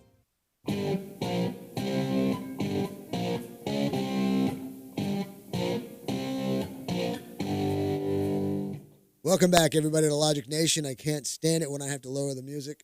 That's a good song. It's Friday the 13th, 2019. Give us a call if you have a question. Mark will take the question down, and we'll see if we can't get it asked. And it's 866-895-6442. Stream us live at logicnation.us. Social media is at Facebook at Logic Nation Radio, Instagram at Logic Nation Radio, Twitter at Logic Nation USA, and YouTube at youtube.com/Logic Nation Radio. Again, Hugh, State Representative Hugh Shine here with us. We got Bill Whitmire, Republican Chair from Milam County. I can't thank you guys enough for coming in. Hugh, it's a pleasure to see you again. And because time is short, I just want to move right on. Why don't you continue on from where we left off on last break? Late yesterday afternoon, the governor issued his Texas Safety Action Report, and I have not had a chance to go through this because I didn't get it till late yesterday. And yesterday evening, I spent my evening at the NRA banquet out at Seton Star Hall. So I have it here this morning. So what I'm going to do is I'm going to hit the sections of what they address, and if there's enough time, we might be able to hit a couple of these. But the first section that is in this report. And real quickly, this is kind of a strategy report of how to address this more than actual. How to address this under current conditions. Right. Okay? That's what this report's about, is to address this under current conditions. And the first is immediate action. And the immediate action that, and that's section 1 in this. And, of course, back in the previous session of the legislature, the governor's office awarded $24 million in grant funds to law enforcement agencies to purchase rifle-resistant body armor. Just one of the things. There were recommendations also that came out implementing school and firearm safety action plans in our schools, and we actually put $339 million in the budget for school safety funding to enhance the safety in our Texas schools as well. But then the Section 2 are the executive orders. Now, these executive orders, there are 8, I believe. No, 6. Let me double check myself. 8. I thought there were 8. Yeah, there's 8. There are 8 executive orders that the governor issued in his executive orders, and basically it's a time frame for the Department of Public Safety to develop some standardized questions. Now, one of the things that I saw that I have dealt with as a representative that may not necessarily tie directly into the overall issue, but it kind of overlaps in other areas in civil issues as well, is protective orders. And I discovered that we have some, what's the best way to say it is, there needs to be some improvement of how protective orders from one jurisdiction are shared with another jurisdiction, whether it's law enforcement or whether it's the courts. Can you explain on that a little bit?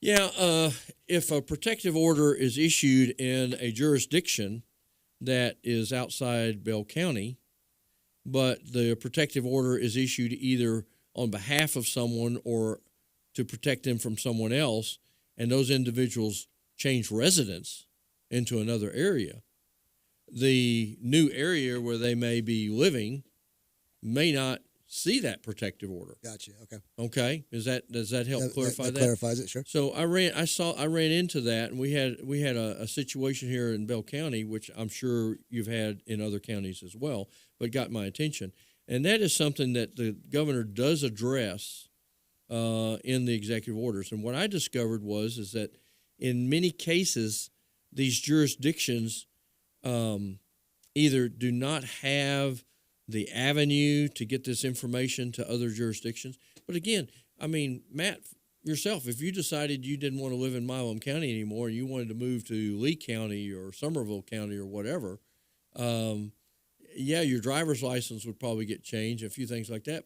But some if you had some other issues, either with protective order or something like that, they don't necessarily follow you falls in the easily. cracks. Yeah, easily. Falls in the cracks. Yeah. I'm sorry? Slips into the cracks. Yeah, and so that needs to be healed. There needs to be transparency there, and there needs to be a way that can flow smoothly. Now, I'll have to say this too. I'm sure that this is part of the case because I see this at the federal level, with the state level, and the local area. Sometimes you have some turf issues that get in the way of some of this stuff as to why some information is not shared. And I go back to the shooter in Midland, Odessa, because let me find it here real quick. The feds.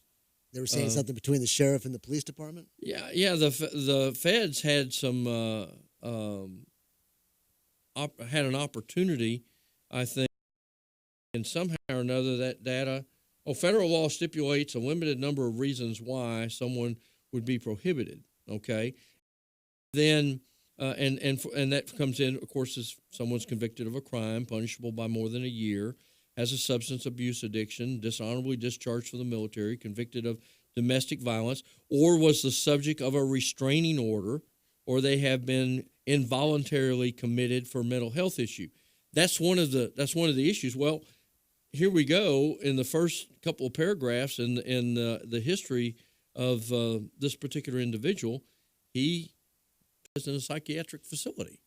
Okay, and what I'm trying to draw here and bring together is the disconnect in some of these areas that are actually in the law that say, hey, you can't buy a firearm. And Ted Cruz made a comment of that with his little debate with Alyssa Milano. He made a comment about that. But we're going to take a break, and when we come back, we'll continue on. See you on the other side.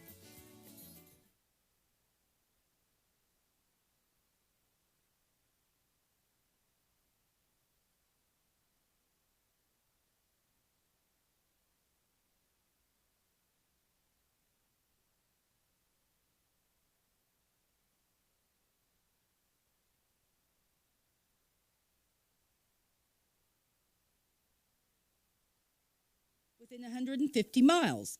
That means we can deliver cleaning supplies to any facility, any business, including hotels and motels, even industries and factories, anywhere in the Killeen, Temple, Fort Hood Metro, Waco, and Austin. No matter where you are, we can ship to your order. We also provide janitorial services and building maintenance in some areas, and our Temple showroom and our online catalog are open to the public. We're here to save you money and get your supplies to you on time, every time. So, get supplied. Since 1961, we're Smith Supply, 254-773-3592, and online at smithsupply.com. Divorce attorney Ed Laughlin. Is your marriage on the rocks? Have you been wanting to get a divorce but just haven't found an attorney that you can afford? Well, your search for an affordable attorney is finally over. I'm attorney Ed Laughlin, and I've been helping Texans get fast, inexpensive, hassle-free divorces for 25 years. I offer reasonable fees and always allow my clients to pay out their fees in payments that they can afford. Call me today at 773-8399 or toll-free 1-800-492-2589 to schedule a free confidential appointment to get started. The first visit is always free. What are you waiting for? Call Ed Laughlin today at 1-800-492-2589 or visit Ed's website at edlaughlin.com. That's 1-800-492-2589 or online at edlaughlin.com. That's 1-800-492-2589. Let Ed help you with all your legal needs. You'll feel a whole lot better. See Ed's ad in names and numbers. Ladies and gentlemen, let's get face-to-face with Vis-a-Vis Galleria in their warehouse located at 3 Mesquite Avenue in Rogers, Texas. Vis-a-Vis Galleria is a boutique with new apparel and fashion jewelry and features over 20 vendors who populate 5,000 square feet of farmhouse, shabby chic, antique, and vintage furniture and home decor. There's even a booth dedicated to Iron Orchard Designs. Patricia Posvar, owner of Vis-a-Vis Galleria, opens the Galleria Monday through Saturday from 10 a.m. until 5:30 and will gladly host a ladies' night out shopping spree at your request. Diana Beednell, an interior decorator and Galleria vendor, will offer complimentary design suggestions for your decorating challenges. Vis-a-Vis is a go-to destination stop. If you haven't been to Vis-a-Vis Galleria, go see what you've been missing. For more information, call Vis-a-Vis Galleria at 254-642-0005 or check them out on Facebook at Vis-a-Vis Galleria. Mention that you heard this ad and receive 15% off your boutique apparel purchase.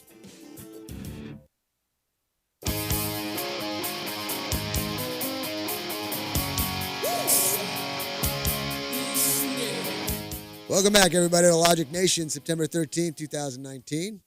The number here is 866-895-6442. Because of the lack of time, we're taking questions, and we'll read the questions over the air if it's time permits. And you can stream us live at logicnation.us. Go to our social media at Facebook at Logic Nation Radio, Instagram at Logic Nation Radio, Twitter at Logic Nation USA, and YouTube at youtube.com/Logic Nation Radio. I've got State Representative Hugh Shine with us in the studio. I've got Bill Whitmire, the Republican chair of Milam County. We're discussing this, that, and the other when it comes to Governor Abbott, Lieutenant Governor, so on and so forth. So, Hugh, we appreciate you very much for coming on. And I know I'm going fast because we're limited on time. Well, I'll jump in there as quick as you want. So there you go. Go ahead. So we're right now. What we're talking about is the governor's Texas Safety Action Report he released yesterday. He has Section 1 for immediate action. He has Section 2, which is his executive orders that he put out on September the 5th. There are 8 of those. Section 3 are additional executive orders that he is pursuing. Section 4 is firearm safety.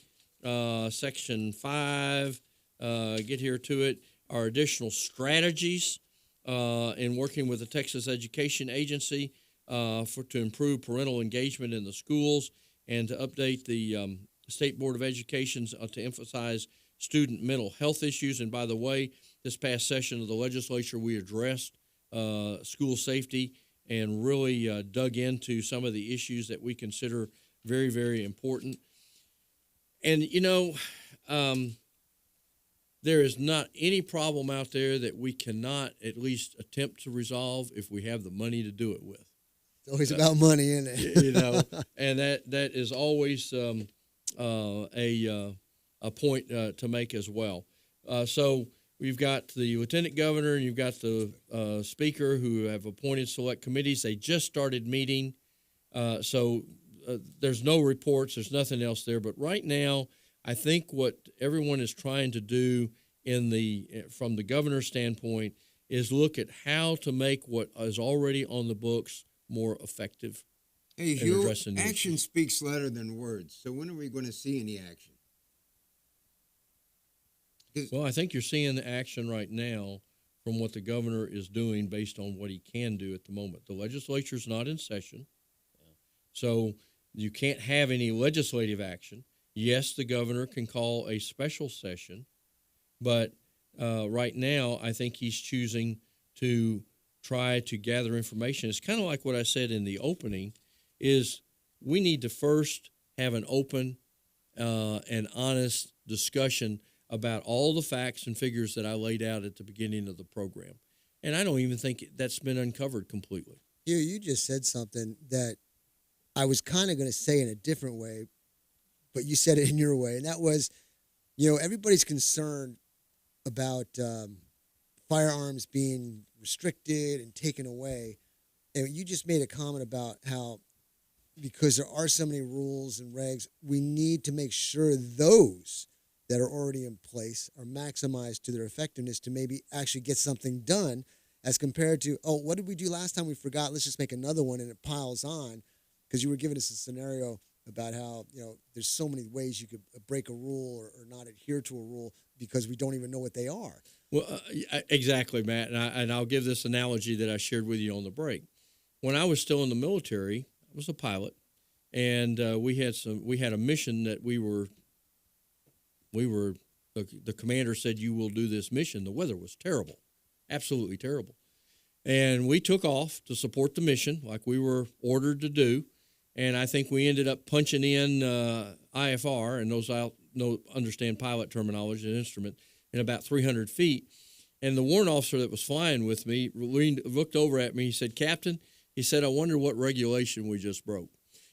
That still sticks in my mind because of the complexity that we have in our legal system and in our laws, and in the whole process, is that we are a nation of laws, and that we are either restricting ourselves or we're putting ourselves in violation of so many different laws that we need to go back and look at what we have, and let's figure out how to make those work as efficiently as possible. How can we, the people out here, push to get that to happen?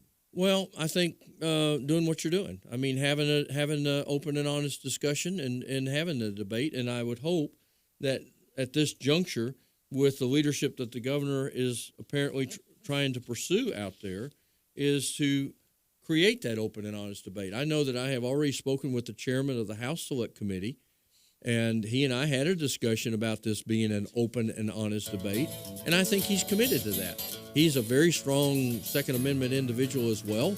I'm glad he's the chair in that regards, and so I feel confident. Okay, everybody, we're at another break. We're going to take another break and come back and finish up the hour with Representative Hugh Shine, and may be able to answer one or two questions. We'll see you on the other side.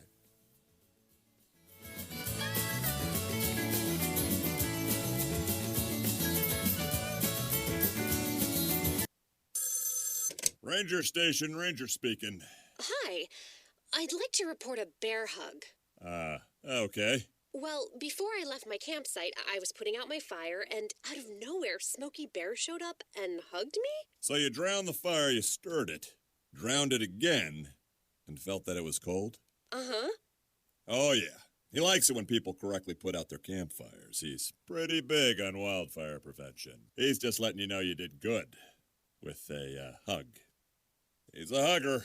I just got a bear hug from Smokey Bear. Status update. All right, I'm going to let you go now. I've got a lot of ranger stuff to do. There are many ways to start a fire, but one sure way to put it out. Learn how you can do your part at SmokeyBear.com. Only you can prevent wildfires. Sponsored by the U.S. Forest Service Ad Council and your state forester. Keyboard Cat, Hamilton the Pug, and Toast Meets World. These are some of the internet's most beloved pets. With millions of YouTube views, shares, Instagram likes, followers, and fans across the globe. But what do all these amazing pets have in common? Their stories started in a shelter. Start your story. Adopt a dog or cat today. Visit theshelterpetproject.org to find a shelter or adoptable pets near you. Training that pet to play the keyboard? Well, that's entirely up to you. Visit theshelterpetproject.org and hear more about Hamilton the Pug, Toast, and Keyboard Cat's amazing adoption stories. Start a story. Adopt a shelter or rescue pet today. Your perfect pet is just a click away at theshelterpetproject.org. A public service announcement brought to you by Maddie's Fund, the Humane Society of the United States, and the Ad Council. 3, 2, 1. Oh no. Which button am I? When every second counts, you can't wing it. Guys, a little help up here? In a home fire, you may have less than 2 minutes to get out. So make a family home fire escape plan. Then practice home fire drills at least twice a year so everyone knows what to do when they hear. Prepare your family at ready.gov/fire drill. Brought to you by FEMA, the Ad Council, and Make Safe Happen. Mamas, tell all your babies, don't mess with Texas. Don't let them throw cans from them old pickup trucks. Don't let them throw bottles and papers and such. Mamas, tell all your babies, don't mess with Texas. Keep your trash off the road, she's a fine yellow rose. Treat Texas like someone you love.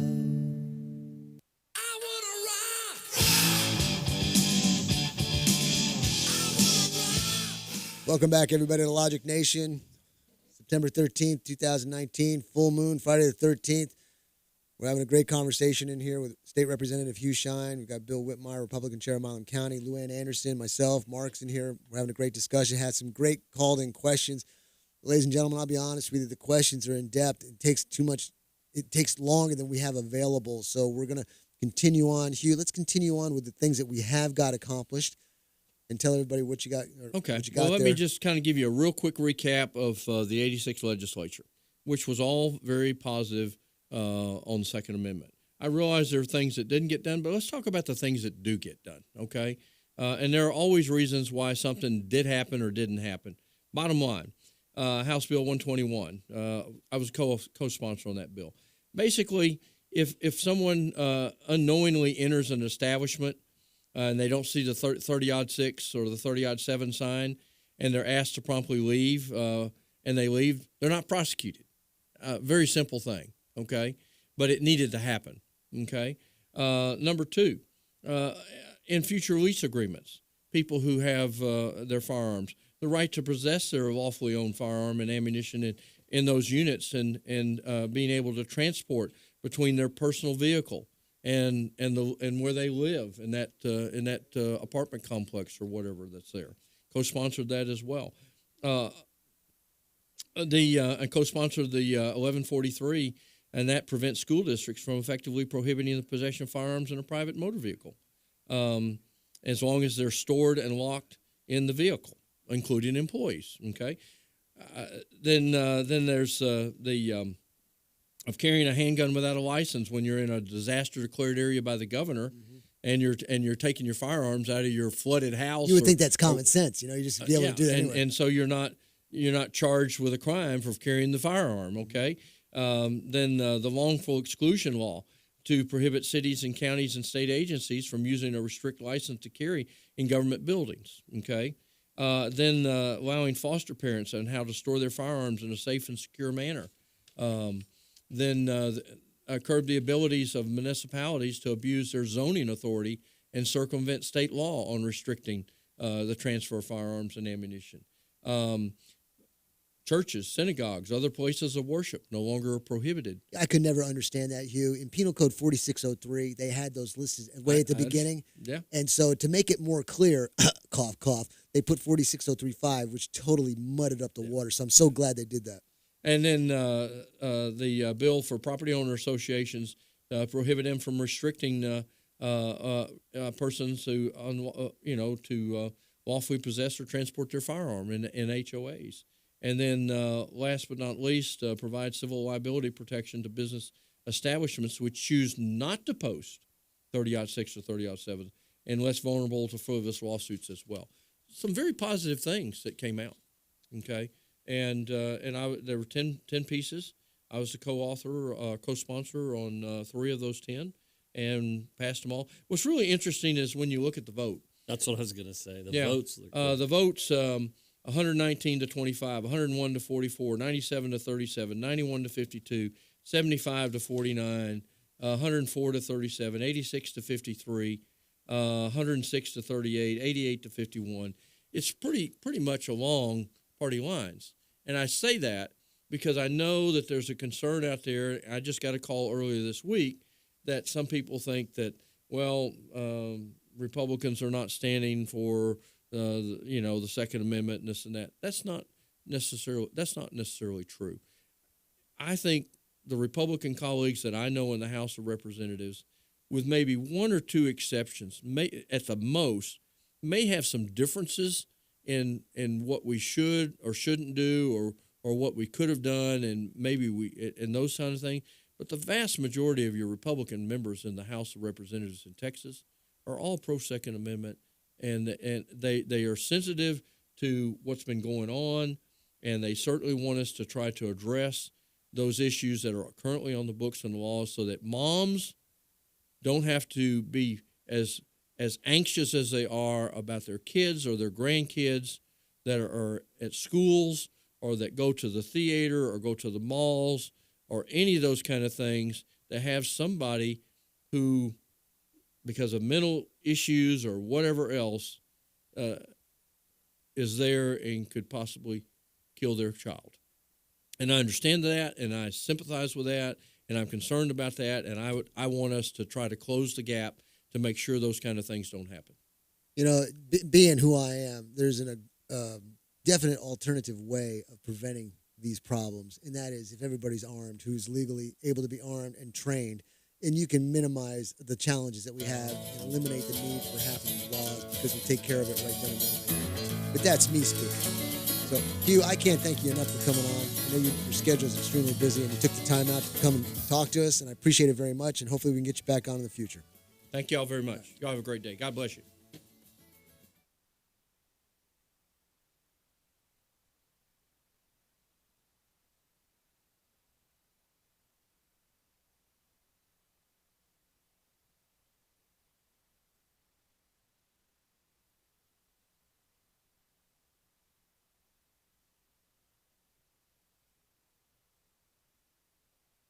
This is Lou Diamond Phillips for the Veterans of Foreign Wars. Every day, more service members are coming home from combat. In many cases, they return to no job, no money, and a lifetime of stress. That's where the VFW steps in, providing emergency financial support with their Unmet Needs program.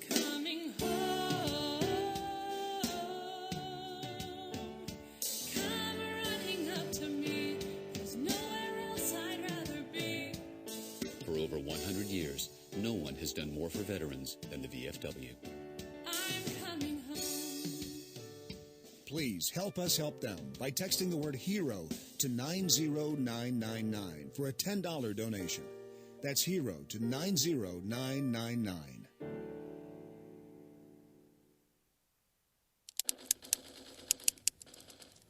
Chris, can you put the video game controller down for a second?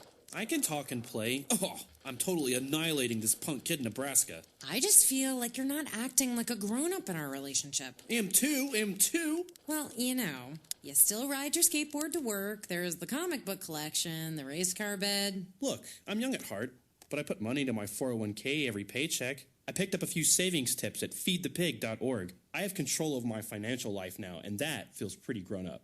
Put away a few bucks, feel like $1 million. Putting some money from every paycheck into a savings account or contributing to your 401k can make a big difference later. For free ideas and easy tips on ways to save, go to feedthepig.org. That's feedthepig.org. So, I bet I look like a grown-up to you now. Well, except for the footy pajamas, I'd have to agree. This message brought to you by the American Institute of Certified Public Accountants and the Ad Council.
Take a look under your bed. Find stuff under there? What about jobs? No? Now try your basement. There's a pair of overalls that overall you're not so into anymore.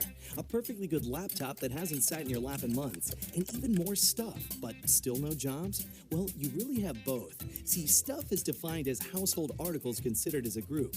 Sometimes this stuff is no longer needed. Wait, no longer needed? That can't be right. Because remember those jobs you were looking for? Those are really needed, and they're the stuff inside your stuff. Even inside that winter coat that moved with you to Phoenix. Our job is to unlock those jobs, and it starts when you donate your stuff to your local Goodwill. Here's how we do it.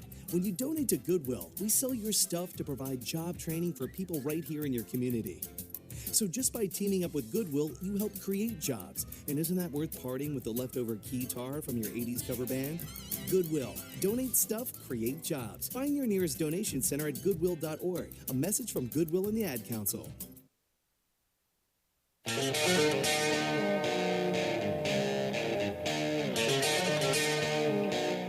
Welcome back, everybody, to Logic Nation, September 13th, 2019. The number here, if you want to be on the show, is 866-895-6442, 866-89-LOGIC. Stream us live at logicnation.us. Social media is at Facebook at Logic Nation Radio, Instagram at Logic Nation Radio, Twitter at Logic Nation USA, and YouTube at youtube.com/Logic Nation Radio. Now, ladies and gentlemen, yesterday I read my opinion piece, An Hour Without Power, and I challenged everybody to take an hour of your day and turn off the power and the water and give me a call back with reports. I haven't had anybody call me. That's not good. They haven't figured out how to turn their power back on. That's not good, though. I mean, are you that prepared where you know what's going to happen so you don't need to do this drill? But I'm challenging you. Do it. Try it. Do it for an hour. I mean, just an hour, and you're going to realize, hey, you'll forget. In about 15 minutes, you'll forget what you're doing, and you go to say, why is it so dark in here? Turn the light switch on, and nothing comes on, and you're going to go, oh. And then you're going to go and want to get a drink of water, turn on the faucet, or flush the toilet, and it doesn't work. So it makes you start to think, ladies and gentlemen, I'm telling you, look at me. I'm telling you. It's radio, man. I'm telling you, if something happens natural or man-made disaster and you're not prepared, do not, I repeat, listen, do not knock on my door, okay? I told you in advance. Anyway, what else we got? Guys, we had a debate yesterday, and I forced myself, I did an old SF tactic. I leaned over the table with a sharp number 2 pencil under my chin as I watched the debates, and if I fell asleep, I would nod, and the point would hit underneath my chin to wake me up. That's what I had to do. I think I went through number 2 pencils. Well, if you watched it long enough, you may have just gone ahead and leaned into that number 2 pencil. Yeah, just get it over with. For stress relief. It was 3 incredibly long hours. Yeah, it was. I was looking forward to the commercials. I like What's I told your take you, from it? Like I told you, I was taping another show last night, and then we watched some junior high football, and I got back and I watched the highlights, and I felt bad because I didn't watch the whole thing. But after watching an hour's worth of highlights, I was thankful I didn't have That's to all sit you through needed. the whole thing. Luann, what's your take from it? When you left after that debate, what was going through your mind? I didn't think that anybody was just a real standout in their performance. I don't think that probably anybody was too swayed from where their prior sense had been, their prior support had been. But it was interesting that we did start seeing some real sparring go on. I was just going to say that, The two, yeah. And I mean, it was you saw the differences start to emerge, but unfortunately the level at which they emerged reminded me more of junior high than what I really want as. But did you notice the audience was getting hyped up on that as compared to maybe some of the issues that were kind of serious? They were either listening in close intent or it wasn't as exciting to them as watching these candidates going after each other's throats. Well, I think you have to remember who that audience, the preponderance of that audience probably was, and I would tend to think it probably was a pretty young college age. They're looking for that red meat in the water. That's what Any details on the hecklers in the back, what that was about? I never have seen anything. Yeah, I mean, they certainly made that little stir, but I don't know if it was a bunch of girls or what, because you certainly couldn't understand what they were saying.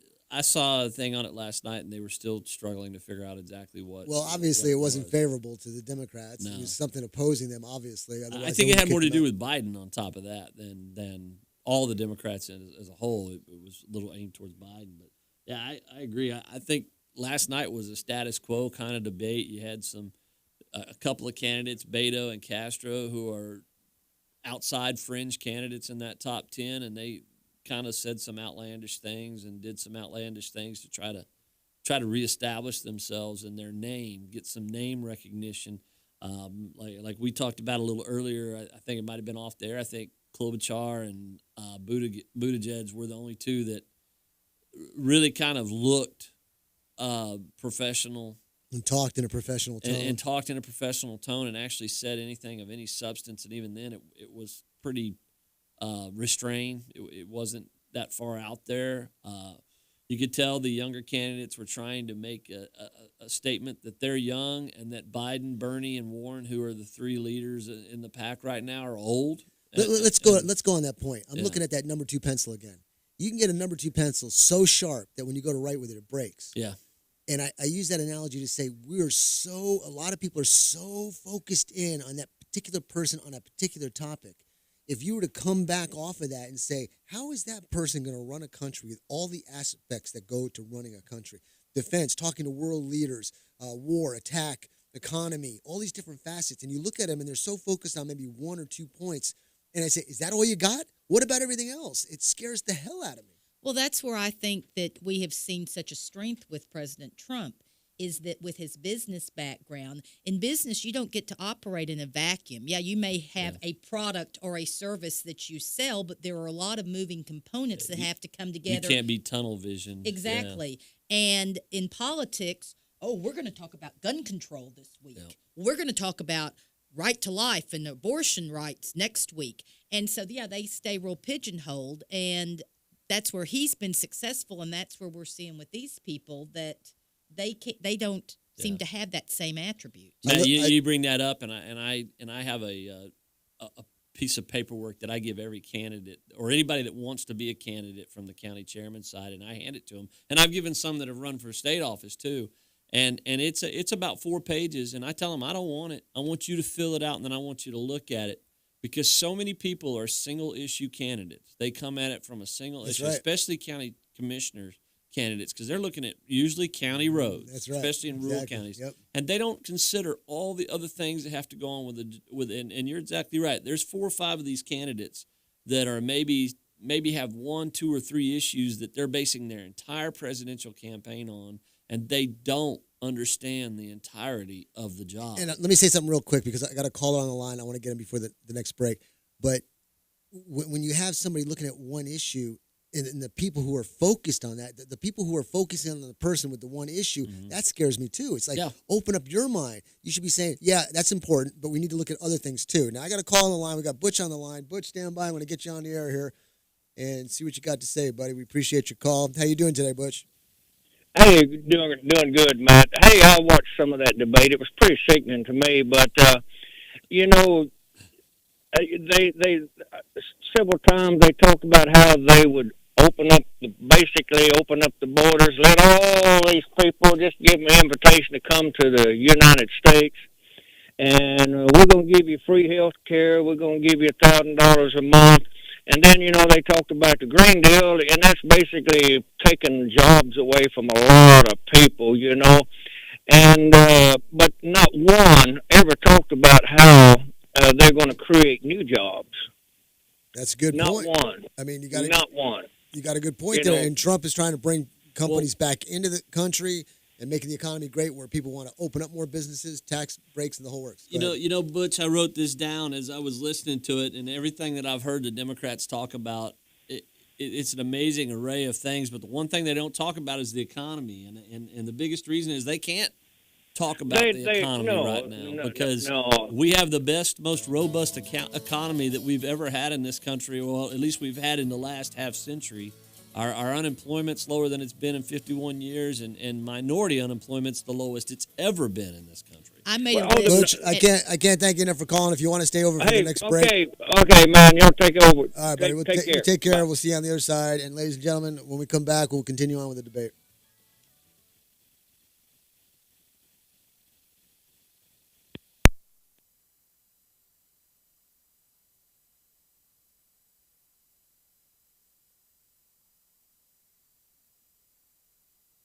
That you mean business. Call me toll free at 1-800-492-2589 to schedule an immediate appointment with me in Killeen, Temple, or Waco. I'll appeal your denial and work hard to get you the benefits that you deserve. That's 1-800-492-2589. The phone call is free, and so is the appointment. You'll feel a lot better. Here at the Logic Nation, we often encourage you to be logical. Now, I've got two more great words to live by. Get supplied.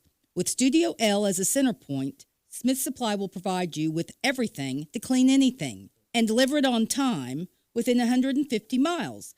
That means we can deliver cleaning supplies to any facility, any business, including hotels and motels, even industries and factories, anywhere in the Killeen, Temple, Fort Hood Metro, Waco, and Austin. No matter where you are, we can ship to your order. We also provide janitorial services and building maintenance in some areas, and our Temple showroom and our online catalog are open to the public.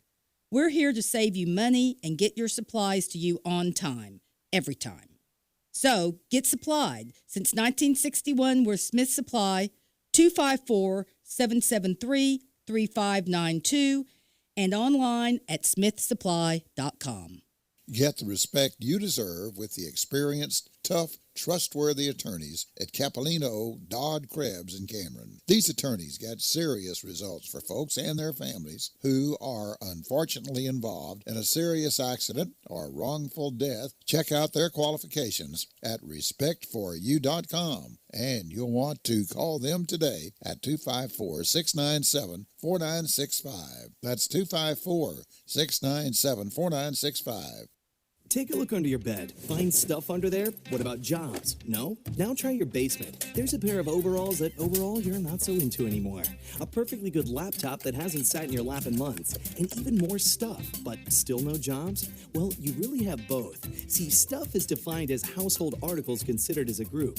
Sometimes this stuff is no longer needed. Wait, no longer needed? That can't be right. Because remember those jobs you were looking for? Those are really needed, and they're the stuff inside your stuff. Even inside that winter coat that moved with you to Phoenix. Our job is to unlock those jobs, and it starts when you donate your stuff to your local Goodwill. Here's how we do it. When you donate to Goodwill, we sell your stuff to provide job training for people right here in your community. So just by teaming up with Goodwill, you help create jobs. And isn't that worth parting with the leftover guitar from your 80s cover band? Goodwill. Donate stuff, create jobs. Find your nearest donation center at goodwill.org. A message from Goodwill and the Ad Council.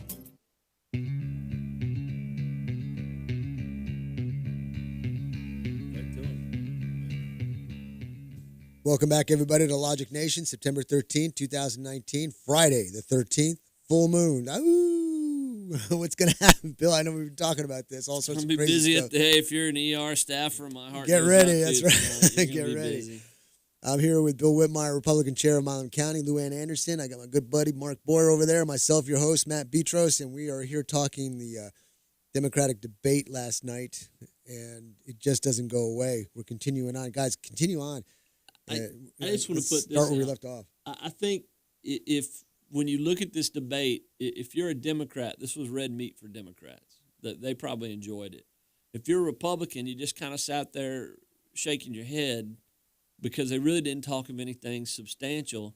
And if you're an independent, I think maybe Klobuchar and Buttigieg did some to impress a few independents. But overall, if you're an independent, I think you're still sitting there today, this morning, scratching your head trying to figure out if any of them are even appetizing to you. The only thing that I looked at that was positive of those guys was they didn't get into the fray. They maintained an issue that, I wasn't really into, but at least they looked decent, and they spoke professionally, but they didn't get into the fray of eating each other. But after that, there's not too much substance I like. Yeah, I think the one thing that kind of did strike me that I saw was when Andrew Yang, who believes that we should have a $1,000 a month freedom dividend for everybody. And he came out and said if you went to his website and answered the question that he was going to give 10 people $1,000 a month for the next 12 months.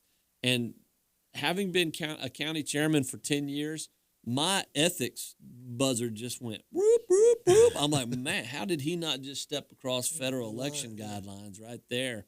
And then Buttigieg comes out and says, well, that's definitely original.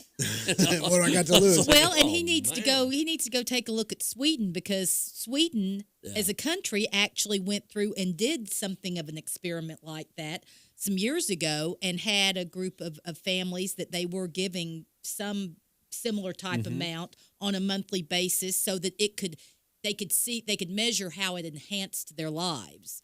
And those people just absorbed the money into their households, but in terms of it having any kind of measurable outcome that you would want to go replicate on a mass basis, I mean, that's why Sweden has largely abandoned their that's what happened with the played Obama era stimulus package. You know, a lot of people got a lot of money out of that, but it went to pay off debt, or it went to their savings account, and very few of it actually went to buy products and services that the Obama administration said this was what will happen. Obama phone. Yeah, and it didn't. You know, and so same thing. Yeah. Hey, Luann, who is it that said that socialism only works until the other people's money dries up? Margaret Thatcher. Yeah. Oh, okay. Yes. True then and now. And then who was it that asked Bernie about Venezuela? And Bernie just cast off the question. He was like, well, Maduro is just a dictator. He's just a tyrant. I'm talking about Canada and Sweden as socialist countries. Yeah, he's said things in the past. Is there a difference in socialism in one country as socialism in another country? Isn't socialism? There must be some difference. Well, that's how. I mean, that's where they always play with the language, trying to qualify. He wants a Scandinavian style socialism, and you and I talked about this a few days ago. Somebody came to me and said, "Well, if our education system, I just don't see why we can't have an education system like the Japanese." Well, folks, the Japanese are the Japanese. They don't have white Japanese, brown Japanese. They have Japanese, and it's the same thing for the most part in Scandinavia. It's heavily white, one race type of environment, and you can do things. And I'm not a racist. I'm not saying racism causes all the troubles, but you can't compare America to Sweden, to Japan, and say, why can't we be like that? And that's Bill, what Bernie wants to do, is say, Bill, we need you a and I have been to system. Japan, and we know how well structured those people are, how disciplined they are. And Americans, they couldn't handle one day. Well, we don't have one culture. We're a mixture of cultures in America, and that's what I'm trying to get at, is that Sweden and Japan, in those countries, they're one culture. But that's the perfect reason why we have to get rid of the concept of culture and debate. And you have to go to, it doesn't matter if you're black, white, yellow, red, it doesn't matter. It doesn't matter what country you come from. It doesn't matter what your religion is. We are all coming into this melting pot. This melting pot has given us two pillars, and those pillars are the Constitution, Bill of Rights. Everything outside of that, let's play with it. Let's work it. But you can't say, this is how I am. We need to direct the country to that direction. It goes back to a states' rights type issue, because Boston's not Dallas. Dallas is not Los Angeles. Los Angeles is not Kansas City, Kansas. Okay? Each of those towns has a different demographic structure, has a different culture, has a different background. And you can't continue to pass a federal law that covers education in all those states. Because guess what? It's going to cost a kid $12,000 to go to school in Boston, and that same kid, it would cost about $5,000 a year to put them through school in Milano, Texas. Okay? So you can't come across with one Department of Education guideline that covers Boston and Milano and Seattle and Ames, Iowa. It just does not work. And that's why you need the states to handle this. And when you look at that democratic socialism, that's what it's about. That's what it wants to do. $15 an hour. $15 an hour, you can't make a living on that in New York. But guess what? You're rich in Milano, Texas, if you make $15 an hour. True. And on the idea of that Japan has a singular culture, and that they don't have all this multiculturalism, that they promote all this diversity that they so claim to be their strength. I was really taken back last night when Kamala Harris went on and she said, if a black child has a black teacher before the end of third grade, they're 13% more likely to go to college. If that child has had 2 black teachers before the end of third grade, they're 32% more likely to go to college. Why not just have a good teacher? Yeah, exactly. I mean, how number one, talk about racist. That certainly sounds that way to me. I can remember when my mother-in-law, who was a 40-plus year teacher in DISD in the 90s, all of a sudden she was told that as a white woman, she really wasn't as competent in teaching kids of color. Of color, yeah. But also, here she was saying this on the campus of an HBCU, a historically black college or university. And how pandering is that? I mean, it was so contrived, but at the same time, it was so racist, and that was not long after. I was wincing big that was time. not long after. I think it was Castro or somebody who had said, "Well, oh no, it was Cory Booker. Well, we all know that Donald Trump is a racist." And number one, we don't all know. There's a lot of things that we don't all know, but people who use the term "we all know" generally are trying or they're trying to push their opinion and don't want to hear anybody else's opinion. But it was like, I think that Harris last night, if Donald Trump is a racist, oh my God, I can't even know what Harris would be on the I think you're spectrum. right. Harris, O'Rourke, Booker, and Castro all went to the Hillary School of Pandering because they are able to, they're chameleons, just like Hillary used to be. They can go to a historically black college and be this way, and then go to Harvard and be that way. That's right. And nobody's supposed to notice. That's right. And nobody's supposed to notice. And when they get called out on it, the first thing they do is call the other person a racist. So if you had to call a winner on last night, who would you call it? I would actually say probably Klobuchar, but they did themselves the most good in their race and probably got the most money later on. It was probably Klobuchar and Buttigieg, I think. I mean, they may have looked the best, but do you think those are the ones who may have won? I don't know that I would use the term won, but I would say that they did themselves some good, such that they probably elevated their position enough to live to fight another day. Okay, I so think if you Castro, got the top Castro three, and though. Harris hurt themselves more than anybody. If you got the top 3, which we know are Biden, Warren, and Bernie. Right? Bernie also was kind of a little invisible last night. Well, too. He kind of hurt himself on health care because he said some things and it was really good. Amy Klobuchar turned around and called him on. He said something to the effect of his health care, Medicare for all would not hurt. You would not lose. It wouldn't cost you, your traditional health care. And she called him out and said, on page 8 of your Medicare for all, it says this will change health care for all. And he goes, Now, that was one thing I think we saw a big divide in the candidates as a group, in that there was one side that was the Medicare for all, and then there's the other side that says, no, we got ACA. That was a hard-fought battle. ACA needs some refinement. We need to build on that. And, I mean, I think last night did show you were either in Camp A or Camp B on that. There wasn't. I just any keep looking ground. like this. We're going to take a break in just a second, but I keep looking at, here's Trump, and here's anybody else who opposes Trump that is out in the public eye right now. Nobody matches up for what Trump can do. And the thing that people don't like is he knows what he's doing. He speaks his mind. He does what he says he's going to do. He does it in a manner that's not soft and gentle. He's funny, and none of those people have any humor whatsoever. All right, everybody, we're going to take a break. When we come back on the other side, we'll continue on. Talk to you soon. Give us a call, 866-889-LOGIC.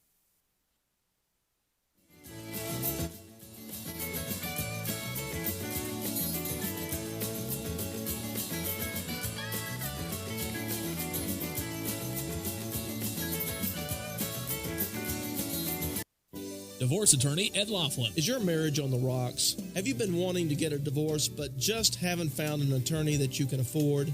Well, your search for an affordable attorney is finally over. I'm attorney Ed Laughlin, and I've been helping Texans get fast, inexpensive, hassle-free divorces for 25 years. I offer reasonable fees and always allow my clients to pay out their fees in payments that they can afford. Call me today at 773-8399 or toll-free 1-800-492-2589 to schedule a free confidential appointment to get started. The first visit is always free. What are you waiting for? Call Ed Laughlin today at 1-800-492-2589 or visit Ed's website at edlaughlin.com. That's 1-800-492-2589 or online at edlaughlin.com. That's 1-800-492-2589. Let Ed help you with all your legal needs. You'll feel a whole lot better. See Ed's ad in Names and Numbers.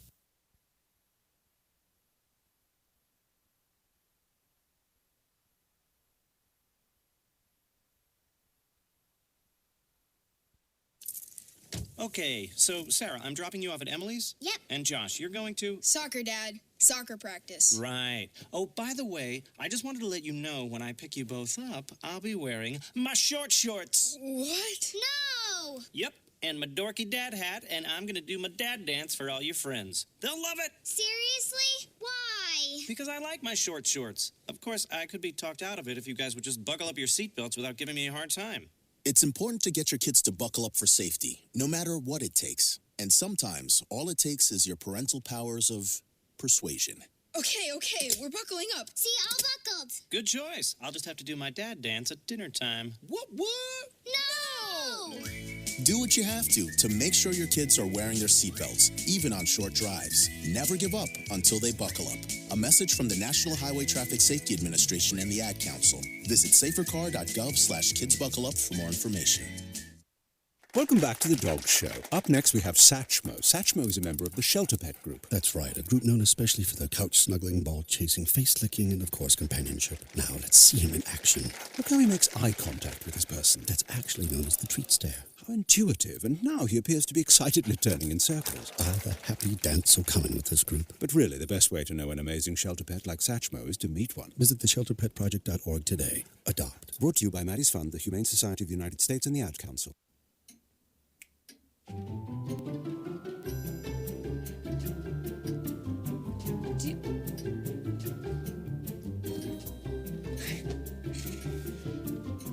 Look, no one likes an awkward silence, but it can do a lot of good.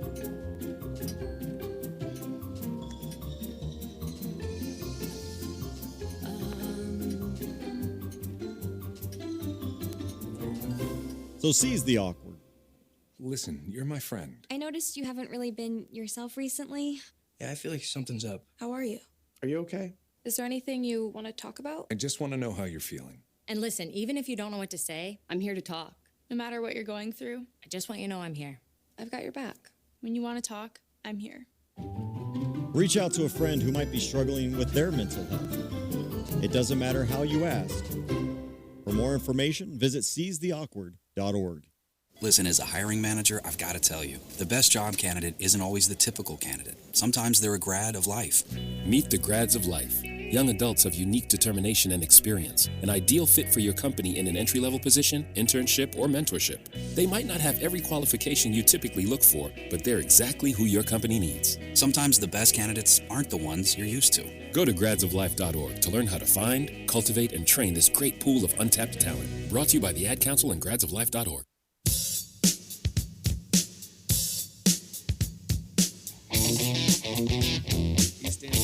Welcome back, everybody, to Logic Nation, September 13th, 2019, and we are here, thankfully, alive for the next hour and a half approximately. Give us a call here at 866-895-6442, 866-89-LOGIC. Stream us live at logicnation.us. Social media is at Facebook at Logic Nation Radio, Instagram at Logic Nation Radio, Twitter at Logic Nation USA, and YouTube at youtube.com/Logic Nation Radio. We've got CJ Grisham on the line. And CJ, you told us at the top of the hour. That's at the top of the hour. We missed you for 30 minutes, so I'm glad you're here. I'm going to get you set up to talk to you.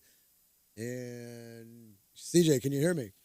Yes, I can. Yeah, sorry I wasn't able to call back right away. I was in class. I really wanted to talk to Mr. Shine and sort of call out his support for Abbott's gun control agenda. I guess I'm not surprised to hear Representative Shine defending these gun control options since he's been such a pathetic disappointment for gun owners in Texas since he's been in the legislature. He's refused to sign on to very good pro-gun legislation. And now we have our governor pushing for essentially red flags and universal background checks. And wouldn't you know it, the water carrier is in the studio trying to support that. I wish I could have talked to him in person. Wow, that's a mouthful right there, CJ. Did you see the debates? I did. As a matter of fact, I watched the debate with my local Democrat Law Society group here. I was the only conservative in the the watch party. But, I watched, and it sounds like Beto is wanting a civil war, apparently. I mean, you know what's funny about the debates, and we can talk about all the different things if you want, but obviously I think what really stood out to me was, yes, him finally admitting to gun confiscation. That is his scheme. Well, that's what they all want. He just happened to say it verbally. Yeah, he finally said it verbally. And kudos to Briscoe Kane, who's now taking heat in the media today as everyone wakes up, because he retweeted Beto's statement that he's going to come for our AR-15s and AK-47s with the simple statement, "My AR-15 is ready for you." Now the media is talking about how the fact that Briscoe Kane is making death threats, quote unquote, against Beto. It's insane. We live in bizarro world. Yeah, it's just getting more crazy as the days go by. We were talking here about how we're comparing all these delegates to Trump and how there's no substance. I mean, they're so fine-tuned. Everybody's looking at one topics as compared to being able to manage an entire country. They don't have the skill level to do that. And it scares the hell out of me that there's a lot of people following these people. And you look at Trump in the world that he's lived in and his history, he's able to handle these things. In comparison, there's no match, in my opinion. What do you think, Bill? No, I agree. I mean, I agree. He's a one maybe two trick pony, and that's it.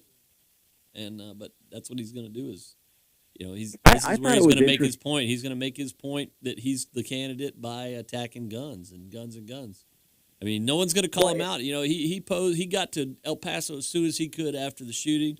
He posed with Christopher Grant and as the guy who threw soda bottles at the shooter to try to save people. And since that's happened, Grant goes to D.C. to get an award from the president. Secret Service arrests him for outstanding warrants that El Paso missed. And on top of that, they said in the film that he was, quote unquote, in self-preservation mode. And didn't do anything that he said he did. But there's Beto. He's going to be right on the spot and take a picture with him and try to do everything he can. He hadn't taken his foot off the gas yet, No. and he's not showing these signs that he's going to. I expect him and David Hogg to show up in a joint appearance. Actually, sometime CJ, soon. Beto doing what he did was actually a good thing. I mean, it just eliminates. We know he's not going to make it. There's no way he can make it. It's just not going to happen. The best part is off the air. We were talking about it, and the thing to remember is he tries to act like he's the working man's rep, like he has a lot in common. Well, his father was an ambassador during the Kennedy administration and Johnson administration, and because of his wife's inheritance, he's a billionaire. He's going to be hanging out with Donald Trump in a few years when he inherits all the money he's going to inherit. But he's no more of a working man than Donald Trump. He's a rich guy. Trump will not forget, though. And as much pandering as was going on last night to the education industry, and when they were all bashing charter schools, Beto has to be kind of careful with that one, considering that his beloved wife actually helped found a charter school in El Paso. Right. And what about that? Speaking of money, I also found it sort of odd that, again, I was with the Democrat Law Society last night. That's who I did the watch party with. And everyone is clapping. I don't think the word million or billion comes out of their mouths at all yesterday. Everything's in the trillions. Does anybody recognize the fact that, wait a minute, we keep saying trillions as if it's okay? Yeah, once upon a time, a billion was a bunch. That's right. Hey, we're getting close to a break. I just want to let Ben and Ed know we'll get you on the other side of the break. And CJ, we're getting close to a break here. What final thoughts you wanted to throw out here? No. I just I'm glad they're actually starting to more overtly. I mean, the Democrat Party is lost. They are now the Communist Party under the Democrat name, and you don't even have to read between the lines anymore. I think that's good for America that they're finally being honest. I said this before, and I'll say it again. And I said this before Rush even said it, I think, and Rush brought it up. When they're done feeding on themselves and they Obamas think that they can come back into the picture and win, Michelle's going to come out of nowhere. That's my thought, because she's about the only person with the power and the recognition that can probably do it. CJ, we can't thank you enough for giving us a call. And we'll see everybody on the other side.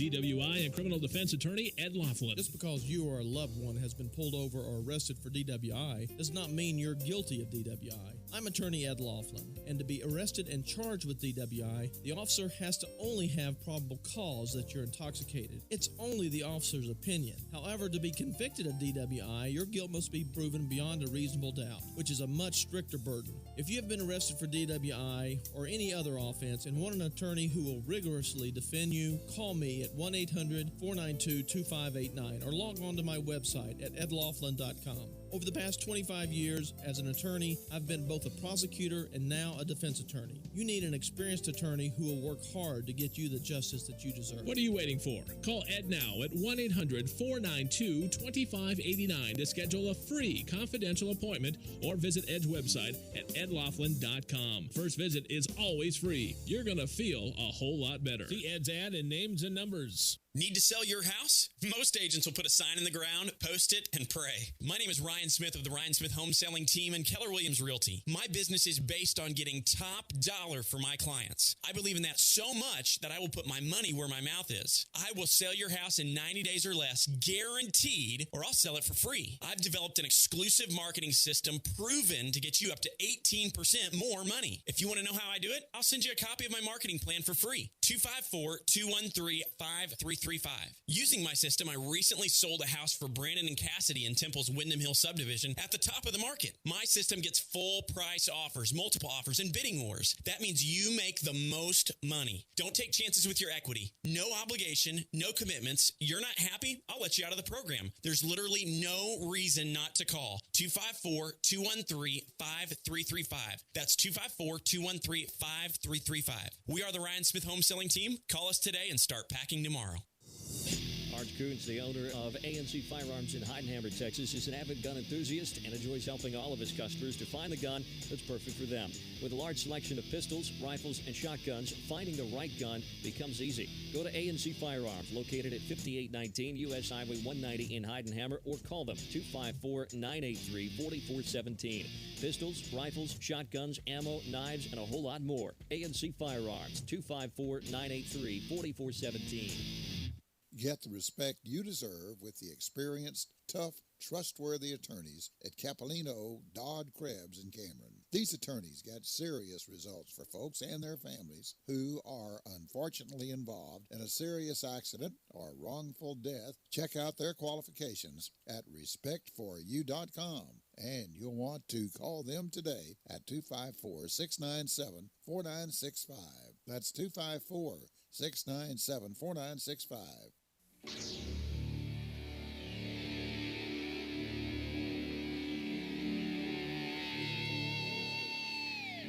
Welcome back, everybody, to Logic Nation, September 13th, 2019. If you want to be on the show, the number here is 866-895-6442, 866-89-LOGIC. Stream us live at logicnation.us.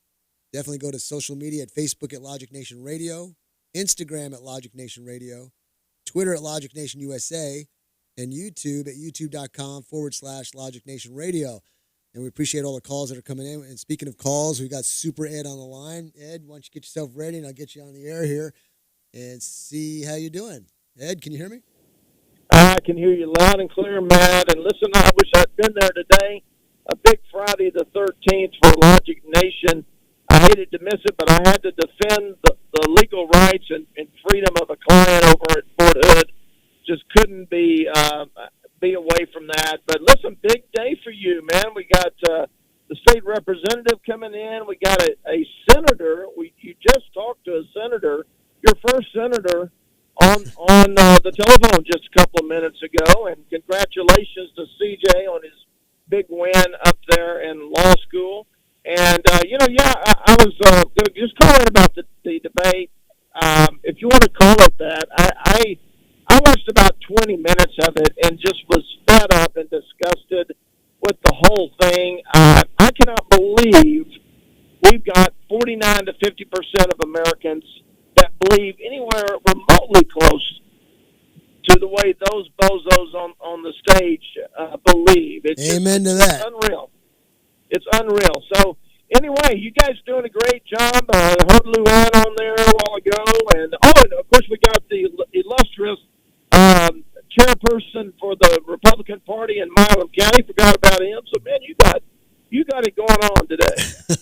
Well, too bad you can't be here, but we understand you're defending the rights of others, so we appreciate that, Ed. So one day, I hope it never comes to pass, but if I got to have my rights defended, I'm calling you up. I hope I can get you on the phone. All right. Well, listen, you get on to some other callers and some other news, and we'll see you probably Monday. All right, sounds good, Ed. Thanks. All right, everybody, that was Ed, Super Ed, calling in, and we've got on line 2, we've got Ben here calling in. And so, Ben, get yourself ready. We're going to get you on the air, see what you got to say as well, and love to hear what you got. So, Ben, welcome to the show. How you doing? Hey, Matt, doing great. How about yourself? Doing pretty good, buddy. Doing pretty good. What's on your mind? First off, I wanted to thank you. Because of you, I have my license to carry. So you're the man in my book. All right. When did you take the class? I can't remember. Ooh, it's been at least a few years now, and I've been carrying daily for that amount of time. Well, that's great, So man. I'm thank you. glad. And I know you're doing extra training, and I know you'll come tonight to the round-robin competition to enhance your skills, right? Ooh, if I can, I will. Yeah, you come on out, everybody. It's a round-robin competition, aaronsgunshop.com. Go there, check it out. Come to me at about 6:30 to sign up. 7's the competition. So, Ben, you're calling up, and if I'm reading my notes right here, you're brilliant, and we're talking socialism, right?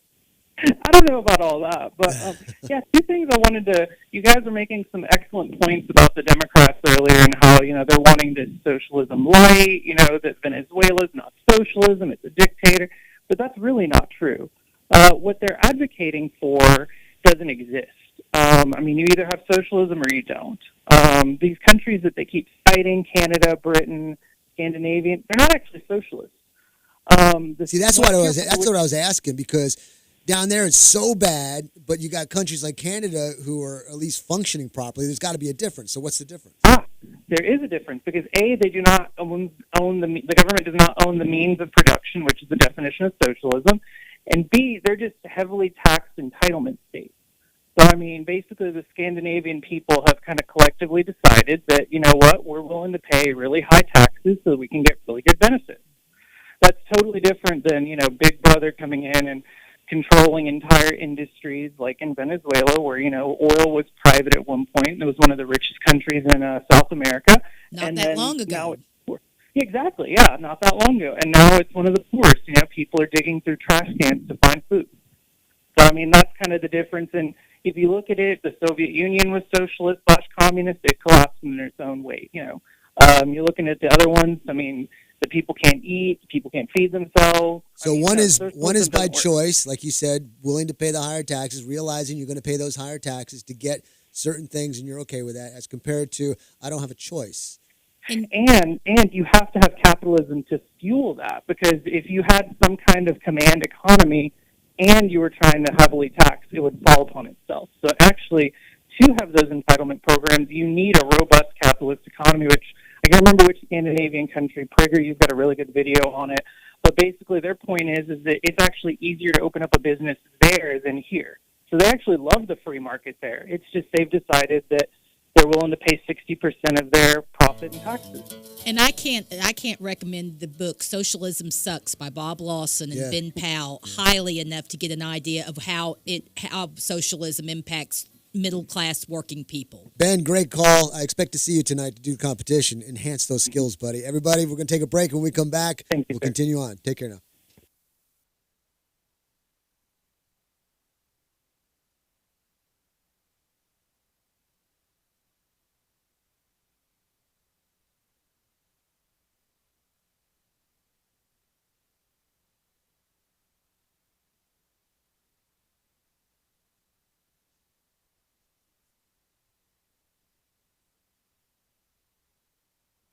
4, maybe 5 more times before you get married. C, take charge. Gotta get this all straightened out. Give a little talking to, man to man, mano a mano. Hey, Steve! Is now a good time? No? Okay, no problem. Bye. Or D, help her find a new boyfriend. I know a great place to meet boys. The internet. Nice, single boys. Never mind. How about some ice cream? As a parent, there are no perfect answers. But you don't have to be perfect to be a perfect parent. Thousands of teens in foster care will love you just the same.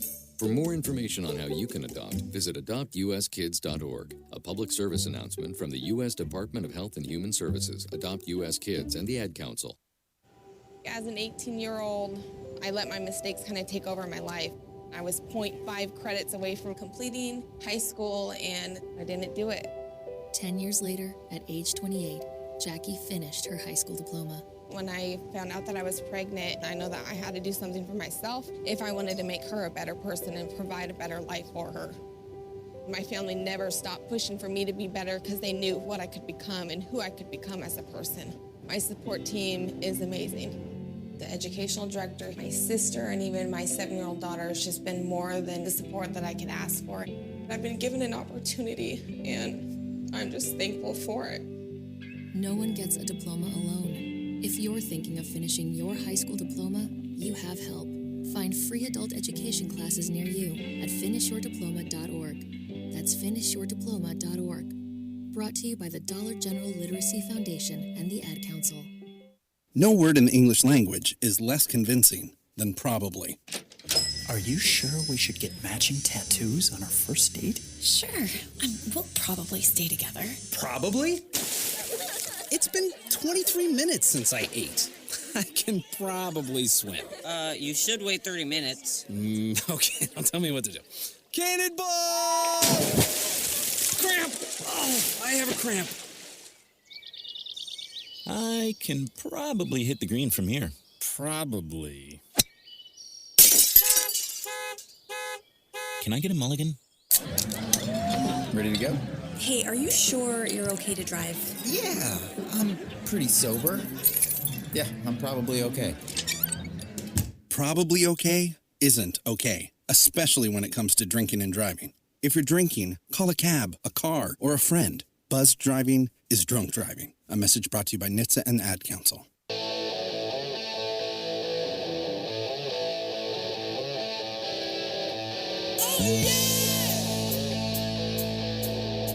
Welcome back, everybody, to Logic Nation, September 13th, 2019. If you want to make a final call, the number is 866-895-6442, 866-89-LOGIC. Stream us live at logicnation.us, and social media is at Logic Nation US. Facebook at Logic Nation Radio, Instagram at Logic Nation Radio, Twitter at Logic Nation USA, and YouTube at youtube.com/Logic Nation Radio. Now, it's the last segment of the show. I'm going to do my observation piece, and then we're going to bullet point at the end of it any final moments or comments that we want to talk about. But I always like to leave with this, and I didn't even do my devotional, so we'll do that tomorrow. We'll double up on it. Observation piece is this. I can tell by the way you drive. Ladies and gentlemen, they say you are what you eat. Well, if that's true, then we can also say you shoot like you drive. And ladies and gentlemen, from what I see, there's a lot of bad drivers out there. Did you catch that? Okay. Driving, like personal safety, is mostly about situational awareness. You need to pay attention to your surroundings. And to the bad driver, no, you don't own the road. Taking a Sunday drive on a weekday rush hour is just one of the ways to put yourself at risk. Driving slow at times like that will cause many other drivers to become impatient, lose their tempers, and possibly become aggressive to you. And don't do me or other drivers a favor of pulling over to the shoulder and staying there thinking it's another lane of traffic. First of all, it's illegal. Second, it's a hazard to you and others. And thirdly, it kicks up all the rocks and debris, causes paint chips and cracked windshields to those behind you. How about respect to others when passing vehicles? If you're going to pass a vehicle, then do it, and do it quickly. Taking 2 miles to pass a slow vehicle while others are trying to pass as well is just downright rude. Get your head out of your app, APP. That's right, drive. Don't play with your phone. Why do you drive 50 in a 70 but still drive 50 in a 30? Why? Because you have your heads up your apps. You're a hazard on the road to others. Stay home. Turn your heads once in a while. See what's all around you. That skinny horizontal mirror in front of you is not for applying makeup or cleaning your nose. It's to see what's going on behind you. Use it. If you're doing 60 in a 70 and someone is trying to pass, why do you speed up? You're just being an obnoxious app. The list goes on and on and on and on. So how are bad drivers potentially bad shooters? Because in your host's humble opinion and observation, the attitudes people have while driving a car transfers to shooting. Lack of common sense, lack of respect for others, aggressiveness, and just the lack of ability of using the tool at hand. So take advanced training seminar from me and become a good shooter. The other drivers on the road will thank you for it. And with that, I'm going to tell you I got a competition tonight. It's a round-robin competition at Aaron's Gun Shop. I need you there by 6:30 to sign up. Starts promptly at 7. Go to aaronsgunshop.com, go to the homepage, click on the link, and you get to see all the rules. If you win, you walk home with a nice Ruger Security 9 9mm pistol. That was my question. What is the prize for tonight? It's a Ruger? It's a Ruger Security 9, full That's size. a thing of beauty, man. I'm carrying one on my hip right now. Mark, Luann, Bill, we're going to close up in just a couple minutes here. Any final thoughts you want to talk about? I think that as we've been recapping the debate, I think that your point that you were making with your observation about people, their driving and their shooting styles mirror each other, and I think we see that those things carry over into a lot of other areas of life, and that your general demeanor is something that plays itself out in many of life's avenues. With regard to the debate last night, I think we started seeing a little more of the real candidates showing themselves. Oh, good segue. That was And a great with segue. that, I also must say that I, like some other people in the media, really missed Marianne Williamson being there last night, because I think she just does add an element of sincerity. And I do mean that Did with you hear all the clip of her? sincerity. Did you hear the clip of her? I think it was off mic. Yes, that's what I was getting to. And I also took pride this week when I did hear about her being reported on a hot mic talking about how the people at Fox and conservatives in general were generally nicer to her than the people that they had been on the left. And for all the bashing we get and as rude as we are and hard-hearted and all that, it was nice to hear somebody, again, speaking to her sincerity, whether you agree with it or not. But let me add to that. Not only that, I'm a person who watches body language. Her body language matched the words she said. You could tell she was distressed by it. There's a sincerity there, and she's generally positive in most things that she does and says. She's going to be missed somewhat, I agree. But I think after last night, you've got your probably final five, your big three, Biden, Sanders, and Warren, and then probably Buttigieg and Klobuchar come on, and they're narrowing themselves down. Well, Bill, Luann, Mark, Hugh, everybody else, all the people who called in, can't thank you enough. We'll do it again on Monday. Have a blessed weekend. And don't forget, the competition tonight. Keep your powder dry. God bless. See you on Monday.